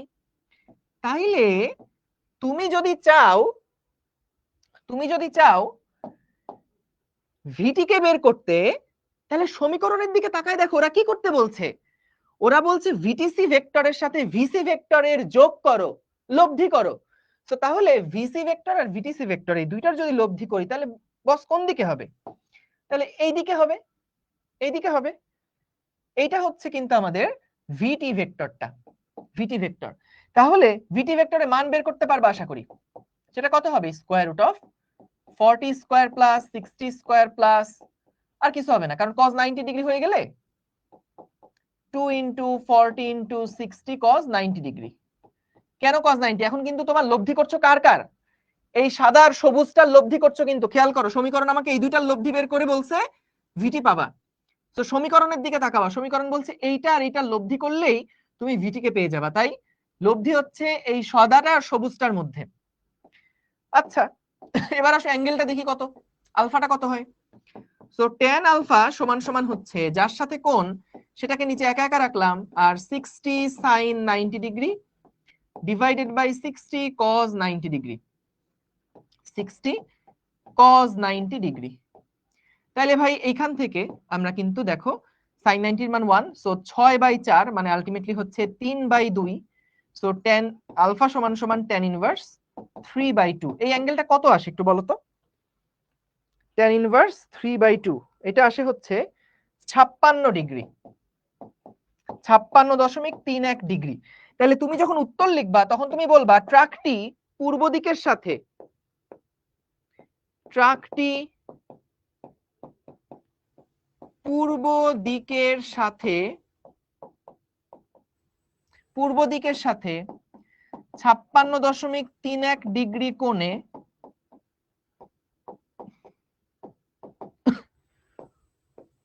উত্তর দিকে যাচ্ছে, উত্তর দিকে কত বেগে যাচ্ছে ওইখান থেকে বেগটা হিসাব করব।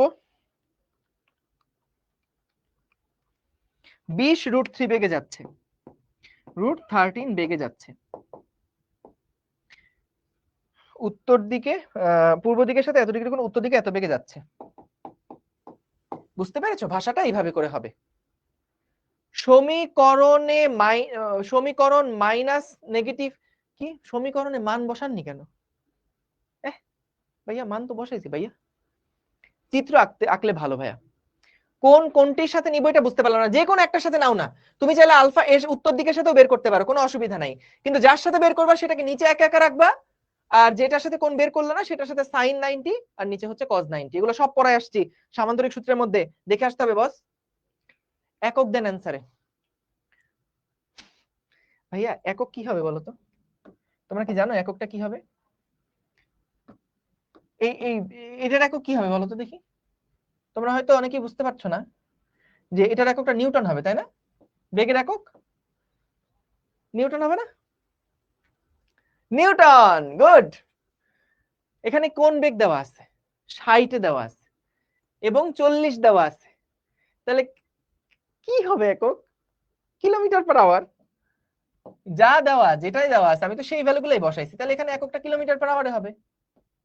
বাবারে এগুলা যদি না বুঝো তাহলে কিন্তু সমস্যা। দেখেন এবার বুঝছেন কিনা, না দিলে কোনো প্রবলেম আছে কিনা? মাইনাস ভিসি, না এটা না দিলে কোনো অসুবিধা নাই, তুমি চাইলে নাও দিতে পারো, কোনো অসুবিধা নেই, কেউ আটকাবে না। সাদমান না দিলে অসুবিধা নাই, ঠিক আছে? বসটা কনফিউজ কই করলাম, ডাইনে হবে, হ্যাঁ রাইট। ওকে 20√5 হবে। আচ্ছা তাহলে হিসাব ভুল হইতে পারে, এটা দেখো যোগ বিয়োগ করে হিসাব ভুল হইলে হইতে পারে ভাই, এগুলো তোমাদের দোষ। ভিটিসি হইছে কেন? এমনি ইচ্ছা হইছে, ওই যে উপর দিয়ে যাচ্ছিল হঠাৎ করে মনে হলো এই তুই উপরে কি করছিস, নিচে আয়, পরে নিচে নিয়ে আসছি ভিটিসি, বুঝলি? এটাই কারণ, কোনো কারণ নাই। সায়েন্স মুখস্থ, একদম ঠাড়া মুখস্থ করবা। এই মিয়া বুঝাইছি, এগুলা দেখে নিবা কেন হয়। ওকে সো দেখো পরের প্রবলেমে যাই। একটি সাইকেলের বেগ কত হলে 8 মিটার পার সেকেন্ড বেগের বৃষ্টির ফোঁটা আরোহীর গায়ে 30 ডিগ্রি কোণে আঘাত করবে? একটি সাইকেলের বেগ কত হলে 8 মিটার পার সেকেন্ড বেগে বৃষ্টির ফোঁটা আরোহীর গায়ে 30 ডিগ্রি কোণে আঘাত করবে? ঠিক আছে, দেখো এইবার যেটা বললো একটা সাইকেল, আমি আসলে সাইকেল আঁকি হ্যাঁ তোমাদের জন্যই তো, তোমাদের কত ভালোবাসি, সেই ভালোবাসা থেকেই আমি একটা সাইকেল আঁকতে যাচ্ছি। তোমরা আশা করি এটার মূল্যায়ন করবে, আশা করি এটার মূল্যায়ন করবে, কারণ শিল্পের মর্যাদা কিন্তু দিতে হবে ভাইয়া, তা নাহলে কিন্তু শিল্প টিকে থাকবে না। সবসময় চেষ্টা করবে শিল্পীকে মূল্যায়ন করতে, হ্যাঁ বিশেষ করে যারা আমার মতন বিখ্যাত আর্টিস্ট। আমি কিন্তু অনেক বড় মাপের আর্টিস্ট, তোমরা আসলে জানো না তো এই জন্য আসলে পাত্তা দিচ্ছ না। এই যে ছবিটা আঁকলাম এখানে কিন্তু খালি হাতে গেছি, সম্পূর্ণ কিন্তু খালি হাতে। আমি কিন্তু তোমাদের মতন, তোমরা আঁকতে গেলে যেমন স্কেল নাও, আমি কি কোনো স্কেল নিয়েছি, আমি কোনো কম্পাস নিয়েছি না, খালি হাতে এঁকেছি। বিশ্বাস না হলে একটু ডিক্যাপ করে দেখো, খালি হাতে এঁকেছি। কিন্তু তোমরা আসলে আমার এই প্রতিভার কোনো দাম দিতে চাও না, খুবই দুঃখজনক, দুঃখজনক আসলে। শিল্পীর মর্যাদা না করলে যা হয় আর কি। তো এটা আমাদের একটা সাইকেল, দাঁড়াও সাইকেলটাকে আসলে এমনিতেই সুন্দর একটা সাইকেল হয়েছে, কিন্তু চেষ্টা করি আর কি যে আসলে শিল্পীর ছোঁয়া, বুঝো না? একটু যদি শিল্প না দেখাই তাহলে তো তোমরা ভাববে যে এই যে আরে অসাধারণ, ওয়াও মাশরুর অনেক সুন্দর হয়েছে। পিছনে একটা সুন্দর একটু সিট দিয়ে দেই, এটা একটা সাইকেল, ঠিক আছে? এটা হচ্ছে সাইকেলের সিট। সো বুঝতেই পারছো এখানে একটা কিছু একটা আছে আর কি, ঠিক আছে? অসাধারণ আসলে, এত সুন্দর সাইকেল জীবনে কেউ কোনোদিন এঁকেছে কিনা আমার সন্দেহ আছে দাদা। আনবিলিভেবল। একটা সাইকেলের বেগ কত হলে, তো এখানে একটা বেগে এটা মনে করো যাচ্ছে ভি সাইকেল, হ্যাঁ সাইকেলের বেগ কত হলে 8 মিটার পার সেকেন্ড বেগে বৃষ্টি পড়ছিল, নিচের দিকে 8 মিটার পার সেকেন্ড বেগে বৃষ্টি পড়ছে। সো এটা হচ্ছে ভিআর রেইনের বেগ, সেটা কত? 8 মিটার পার সেকেন্ড। ভিসি এর মানটা কত হলে আরোহীর গায়ে বৃষ্টিটা 30 ডিগ্রি কোণে পড়বে? একটু প্রশ্নটা আমি একটু কারেক্ট করতে হবে, দাঁড়াও। আরোহীর গায়ে উলম্বের সাথে 30 ডিগ্রি কোণে পড়বে, একটু লিখে নাও খাতায়। এটা হচ্ছে উলম্বের সাথে, আমার একটু ব্যক্তিগত ভুল হয়েছে, আমি আন্তর্জাতিকভাবে দুঃখিত সেজন্য। আসলে উলম্বের সাথে হবে। শিল্পী মন তো বুঝোই তো, মাঝে মাঝে একটু বেতাল হয়ে যাচ্ছি। উলম্বের সাথে, হ্যাঁ আসলে এনাম ভাই ছোটবেলায় অনেক তাল ফেলেছিল তো, যে কারণে আসলে ইয়া হয়। এটা সাইকেল মানে এই এই এটা কি দেখে সাইকেল মনে হচ্ছে না? হ্যাঁ কি ব্যাপার, তোমরা তো দেখি ছবির কোনো মূল্যায়ন করতে পারো না। যারা অশিক্ষিত তারাই একমাত্র বলবে যে এটা কোনো সাইকেল হয়নি। যাদের মাথায় বুদ্ধি শুদ্ধি আছে, যাদের জ্ঞান আছে, তারা দেখলেই কিন্তু বুঝে যাবে যে এটা একটা অতি সুন্দর সাইকেল হয়েছে। তো একটু বলো এটা কি সাইকেল, বুঝতে পেরেছো তো? আশা আশা করি। এই যে বাহ, আপনার বিগ ফ্যান আমি জানি। আসলে আমার ছবি আঁকার যে হাত, হ্যাঁ এটা আসলে জন্মগত, বুঝতে পেরেছো? ছোটবেলা থেকেই আমি অনেক ছবি অনেক সুন্দর ভালো আঁকতে পারি। আসলে প্রতিভা সবসময় দেখাই না, বুঝেছো? যখন দেখাই তখন আসলে আর নিজেকে সামলাতে পারি না, এত সুন্দর এঁকে ফেলি, নিজেই অবাক হয়ে যাই এত সুন্দর ছবি কি করে আঁকলাম। পরীক্ষা এসএসসি পরীক্ষাতে আমি লিখতাম না, খালি ছবি আঁকতাম। বাংলা পরীক্ষা ছবি আঁকতাম। ঠিক আছে, যাই হোক, দেখো জীবনে আসলে অনেক প্রতিভা তো। ওকে দেখো, সো এখানে একটা সাইকেলের বেগ কত হলে 8 মিটার/সেকেন্ড বেগে বৃষ্টির ফোঁটা আরোহীর গায়ে উলম্বের সাথে 30 ডিগ্রি কোণে আঘাত করবে। সবাই দেখো, এখানে আমরা যখন এই আরোহীর গায়ে আঘাত এটা যখন বের করব, তখন মূলত আমরা কিভাবে বের করি?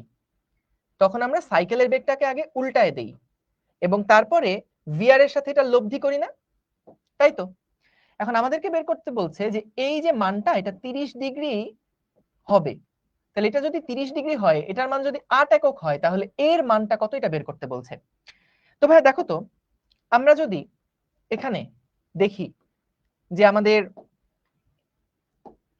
এটাকে ভেক্টরটাকে যদি নিচে এভাবে করে নামায় নিয়ে আসি, তাহলে আমাদের জন্য ক্যালকুলেশন সহজ হয় না? কারণ একটা সমকোণী ত্রিভুজ, এই বাহুর মান জানো, এই অ্যাঙ্গেল জানো, তাহলে এই বাহুটা তো বের করা আমাদের জন্য সহজ।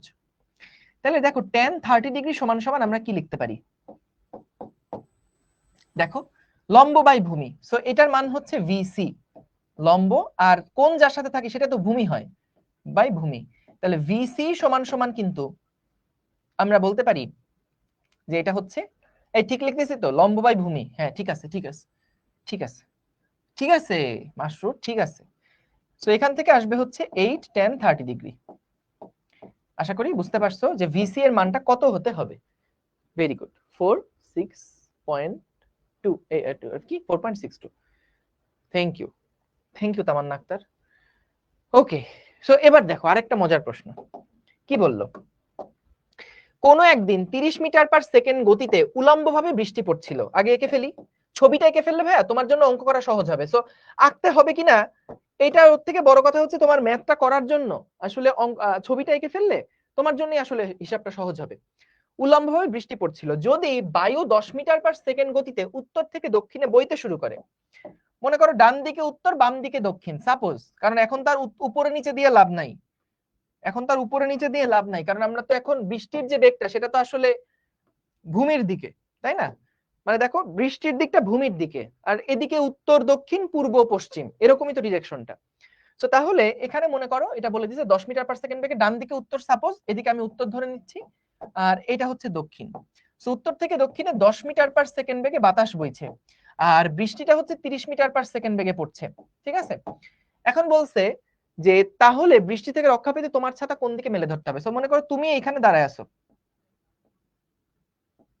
তুমি এখানে দাঁড়ায় আছো এবং তুমি হাতে একটা ছাতা নিয়ে আসো। ওয়াও, অসাধারণ অসাধারণ, মানে পাগল হয়ে যাচ্ছি আমি। এত সুন্দর ছাতা জীবনে দেখেছো? আশা করি কেউ দেখোনি, কেউই দেখোনি, সৌভাগ্যই হয়নি তোমাদের। আনবিলিভেবল। তো দেখো এইটা হচ্ছে বাতাসের বেগ আর এইটা হচ্ছে বৃষ্টির বেগ। তো তাহলে তুমি খাড়িয়ে আছো, দাঁড়িয়ে আছো, তাহলে তুমি যদি সোজা ধরে দাঁড়ায় থাকো, তাহলে বৃষ্টির যে পানির ফোঁটা, সে পানির ফোঁটা নিজস্ব একটা বেগে আছে, আবার বাতাস ওকে এইদিকে ঠেলা দিচ্ছে। তাহলে বস দুইটার বেগ একত্রিত হয়ে কি এই দিকে একটা লব্ধি বেগ থাকবে না? তাহলে তোমাকে ছাতাটা কিন্তু ওই বৃষ্টি যেই দিকে আসতেছে সেইভাবে করে ধরতে হবে। তুমি খাড়া যদি ধরে রাখো তাহলে কিন্তু গায়ে পানি এসে ভিজে যাবে। তোমাকে এইভাবে করে ধরতে হবে, বৃষ্টির যে ডিরেকশন সেদিক থেকে রক্ষা পাওয়ার জন্য। জয়নুল আবেদিন স্যার, হা কি যে বলছো, দুঃখিত দুঃখিত দুঃখিত। ঠিক আছে, এটা আসলে আমি আসলে এত বড় শিল্পীও না, ঠিক আছে? জয়নুল আবেদিনের সাথে আমার তুলনা করছো, আসলে আমি বুঝতে পারছি না আমি কি আসলে অনেক মানে থাকে না যে ধরো এখন ইমরুল কায়েস না থাক, কারণ নাম টাম বলা যাবে না। ইমরুল কায়েস আমার খুব ফেভারিট একজন ব্যাটসম্যান, আমার বাংলাদেশ সবচেয়ে পছন্দের প্লেয়ার হচ্ছে ইমরুল কায়েস। হ্যাঁ, যাই হোক, আমি আমি কোনো উদাহরণ দিতে যাচ্ছি না, আমি ভুলে গিয়েছি কি বলতে চাইছিলাম, আমি ভুলে গিয়েছি কি বলতে যাচ্ছিলাম। ওকে, তো দেখো 10 মিটার/সেকেন্ড গতিতে উত্তর থেকে দক্ষিণে বইতে শুরু করে, তাহলে বৃষ্টি থেকে রক্ষা পেতে কোন দিকে মেলে ধরতে হবে? তো আমরা সবসময় ছাতা ধরার ক্ষেত্রে ভাইয়া উলম্বের সাথে অ্যাঙ্গেলটা দেওয়ার চেষ্টা করব। তো দেখো ট্যান থিটা সমান সমান কি হবে, ভুলে গিয়েছি, ট্যান থিটা সমান সমান কি হবে? লম্ব বাই ভূমি। এই যে এই 10 কে যদি এখানে নিয়ে আসো একটা সমকোণী ত্রিভুজ হবে, সো লম্ব বাই ভূমি 10/30। ভুলে গিয়েছি, থিটা সমান সমান, ধরো পরীক্ষার হলে কিছু লিখছো, ও হঠাৎ করে কিছু মনে পড়ছে না, হঠাৎ করে ভুলে গিয়েছি, আবার লিখবা, ভুলে গিয়েছি, দেখবা পরীক্ষক যিনি আছেন তিনি আস্তে করে তোমার কাছে আসবেন, এসে এমন একটা বন চটকানা দিবে, তখন দেখবা যে তোমার সব মনে হয়ে গিয়েছে। তো এগুলো কিন্তু আসলে তোমাদেরকে আগে থেকে টেকনিক শিখিয়ে দিচ্ছি, ঠিক আছে? টেকনিক গুলো অ্যাপ্লাই করবে। ধরো পরীক্ষার হলে লিখছো, হঠাৎ করে সবাই চুপ, সবাই চুপ, কেউ কোনো কথা বলছে না, তুমি হঠাৎ করে ভুলে গিয়েছি বলবা, দেখবা যে সবাই একটু আবেগে হাসা শুরু করে দিয়েছে। তার কিছুক্ষণ পরে একজন শিক্ষক আসবেন তোমার কাছে, এসে নিয়ে দুটো বনচটকানা মেরে দেখবে তখন আমার মনে পড়ে যাচ্ছে সবকিছু। তো এটা আসলে বুঝতে হবে, ঠিক আছে? ওকে, সো এটা বুঝলাম। এবার আসো, এক ব্যক্তি 6 কিলোমিটার/আওয়ার বেগে পূর্ব দিকে যাচ্ছে, যদি বৃষ্টির ফোঁটা 2 কিলোমিটার/আওয়ার বেগে নিচের দিকে পড়ে, তবে ওই ব্যক্তির সাপেক্ষে বৃষ্টি কত বেগে এবং কোন দিকে পতিত হয়? এটা পারবা আশা করি, এটা পারবা। হোমওয়ার্ক থাকলো দাদা, এটা দাদা হোমওয়ার্ক থাকলো, ভুলে গিয়েছি। ওকে, আপনি এক ব্যক্তি অনুভূমিক রাস্তায় 5 কিলোমিটার/আওয়ার বেগে হাঁটছে, তার মনে হচ্ছে বৃষ্টি উলম্বভাবে 10 কিলোমিটার/আওয়ার বেগে এসে পড়ছে, বৃষ্টির প্রকৃত বেগ কত এবং উলম্বের সাথে কত কোণে আনত? বৃষ্টির আমি ভুলে গিয়েছি। সাব্বাস সাব্বাস, ঠিক আছে ঠিক আছে, ওকে। হ্যাঁ, তো দেখো এক ব্যক্তি অনুভূমিক রাস্তায় 5 কিলোমিটার/আওয়ার বেগে হাঁটছে। দেখো এই প্রশ্নটা সুন্দর, এটার সাথে পেঁচায় ফেলো না কিন্তু আবার, তোমরা সবকিছুকে আসলে পেঁচায় ফেলতে অনেক পছন্দ করো, আমি দেখেছি আমি দেখেছি। ওকে, ঠিক আছে। তো দেখো, মনে করো এখানে একটা ছেলে আছে, ছেলেটা খুব দুষ্ট, সে 5 কিলোমিটার/আওয়ার বেগে দৌড়াচ্ছে দৌড়াচ্ছে তো দৌড়াচ্ছে, আর তার কাছে মনে হচ্ছে বৃষ্টি উলম্ব ভাবে পড়ছে। বলো তো, তার কাছে যদি মনে হয়, তার কাছে যদি মনে হয়, এটা কি বৃষ্টির প্রকৃত বেগ? তাহলে না, এটা আমাকে বলবা রেইন মানে বৃষ্টি বোঝাচ্ছি, আর দিয়ে প্রকাশ করব, এম দিয়ে ম্যান বোঝাচ্ছি। তো আমাকে বলো তো, এই বেগটাকে আসলে ভিআরএম না ভিএমআর? ভিআরএম না ভিএমআর বলো? ভিআরএম, গুড, সাব্বাস। তোমরা এত জোস কেন আমার একটু বলবা, এত জোস কেন? মানে আমি মানুষের জোস হইতে দেখছি, এত জোস হবে কেন? আরে একটু মাঝে মাঝে ভুলভাল অ্যান্সার দিবা না, যে ভাই ইচ্ছা করে ভুল অ্যান্সার দিলাম, এটা তো এটা কিন্তু ভদ্রতা। শোনো, মাঝে মাঝে এমন একটা ভাব ধরবা যে ভাইয়া আমরা আসলে বুঝি না, ভাইয়া আমরা পারি না, এই ভাবটা ধরা কিন্তু খুব গুরুত্বপূর্ণ। না না, অনলাইনে আবার এগুলো করো না, তাহলে আবার আরেক ঝামেলা। তখন কি বলবো বলো তো? তখন বলবো বাবা রেকর্ড দেখে নাও, রেকর্ড দেখে নাও, রেকর্ড দেখে নাও। ওকে, সো ভিআরএম কারণটা কি ভাইয়া? ভিআরএম টা কারণ হচ্ছে, বলছে যে তার মনে হচ্ছে, তার মানে লোকের সাপেক্ষে বেগ, কার বেগ? রেইনের বেগ। সো ভিআরএম, তাহলে আমরা এখান থেকে যেটা পাবো, ভিআর মাইনাস হচ্ছে ভিএম। Very good. তাহলে আমাদের বের করতে হবে ভিআর সমান সমান কত। তাহলে এখান থেকে সিম্পল, আমরা ভিআরএম এর সাথে যোগ করব হচ্ছে ভিএম কে, ঠিক আছে? ভিআরএম এর সাথে যোগ করে দেব ভিএম কে। ওকে, ভেরি গুড। তোমরা যারা এই যে আমাদের ক্লাসে রিভিউ টিভিউ দাও শিখবো জিতবো গ্রুপে, সত্যি কথা খুব ভালো লাগে। কেন ভালো লাগে? প্রত্যেকটা ক্লাসে আগে যখন অফলাইনে পড়াতাম, ধরো 8-9 বছর ধরে তো অফলাইনে পড়াইছি, সো অফলাইনে যেটা হইতো, প্রত্যেকটা ক্লাস নেওয়ার পরে আসলে স্টুডেন্টদের দিকে তাকাইলে বোঝা যেত না এই ক্লাসটা বুঝছে, এতে চেহারা দেখলে বোঝা যেত। অনলাইন ক্লাসের এটা একটা বড় সমস্যা আমার নিজের জন্য, যে দেখা যায় আসলে আমরা ফেস দেখতে পারতেছি না, যার কারণে আসলে বোঝা যায় না ওর সেই হাসি মাখা মুখ। তুমি দেখবা তুমি যখন একটা জিনিস বুঝো, ফিল করতে পারো, তখন তোমার মনে অজান্তে একটা হাসি চলে আসে, অজান্তে একটা হাসি চলে আসে। এটা একটা অদ্ভুত হাসি, মানে যে স্বস্তি পাওয়ার একটা হাসি আসে। এবং এই হাসিটা আসলে অফলাইনে যখন দেখতাম খুব ভালো লাগতো, মনে হইতো যে না যাক ওরা বুঝছে, চোখে মুখে একটা আনন্দ দেখা যেত। কিন্তু অনলাইনে আসলে এটা পাওয়া যায় না। তো যখন এই যে তোমরা তোমাদের এই যে ফিলিংস গুলা শেয়ার করো শিখবো জিতবো গ্রুপে বা যেখানেই শেয়ার করো, তখন আসলে ভালো লাগে, মনে হয় যে না ঠিক আছে, ওই অডিয়েন্স গুলাই এখন অনলাইনে ক্লাস করতেছে, ওরাই হয়তো বুঝে তারপরে এগুলো বলতেছে। সেটা আসলে ভালো লাগে। তার মনে হচ্ছে বৃষ্টির বেগ 10 মিটার/সেকেন্ড, কিন্তু তার সেই অনুমানটি তো ভুল হতে পারে। ওই বেটা, তার অনুমান ভুল হতে পারে, তুমি কি বলতে চাচ্ছ? প্রশ্ন ভুল নাকি?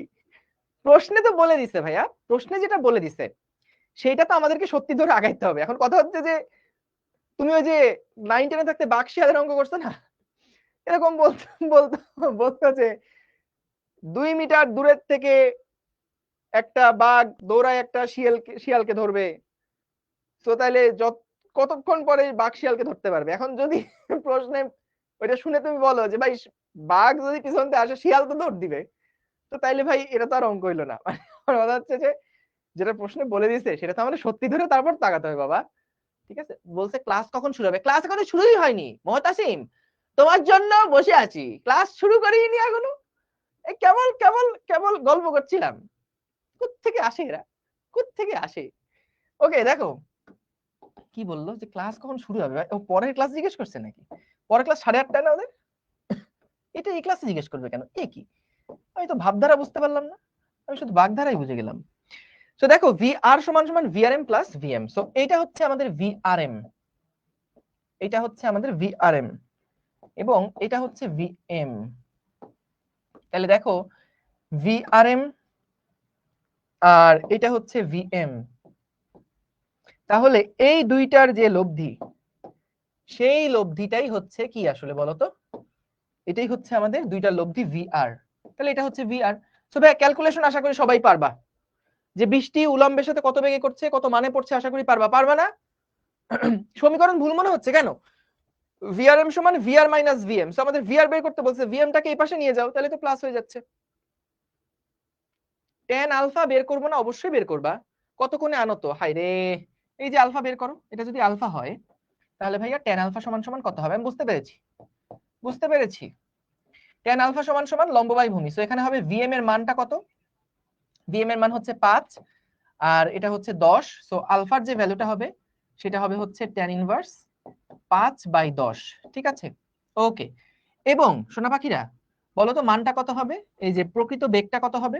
সো প্রকৃত যে বেগের মানটা হবে সেটা হচ্ছে √5 square plus 10 square plus 2 × 5 × 10 cos 90 degree, ওটা 9 হয়ে গেল। সো এখান থেকে এটা মান আর এটা দিক, এটা কার সাথে? উলম্বের সাথে, এটা হচ্ছে উলম্বের সাথে, বুঝতে পেরেছো? উলম্বের সাথে।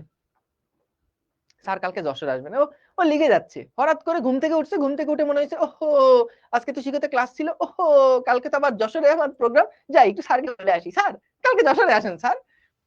আরে ওকে বস, চলো তাহলে আমরা আজকে ক্লাসটা শেষ করি এখানে। তোমাদের অসংখ্য ধন্যবাদ এত মনোযোগ দিয়ে ক্লাসটা করার জন্য।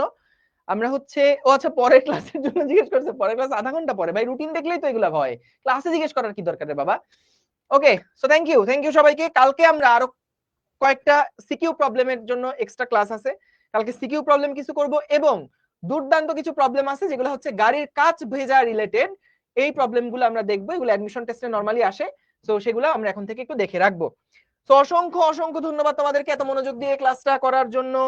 দেখা হবে আগামীকালকে, কিন্তু আগামীকালকে ক্লাসে আসার আগে প্লিজ এই ক্লাসটা একবার রিভাইজ করে এসো, কারণ আজকের কোনো কিছু কিন্তু আগামীকালকে রিপিট করব না। এবং সবচেয়ে ভালো হয় যদি ক্লাস শেষ হচ্ছে এখনই যদি একবার রিক্যাপ করে ফেলো, ঠিক আছে? থ্যাংক ইউ, আসসালামু আলাইকুম, আল্লাহ হাফেজ।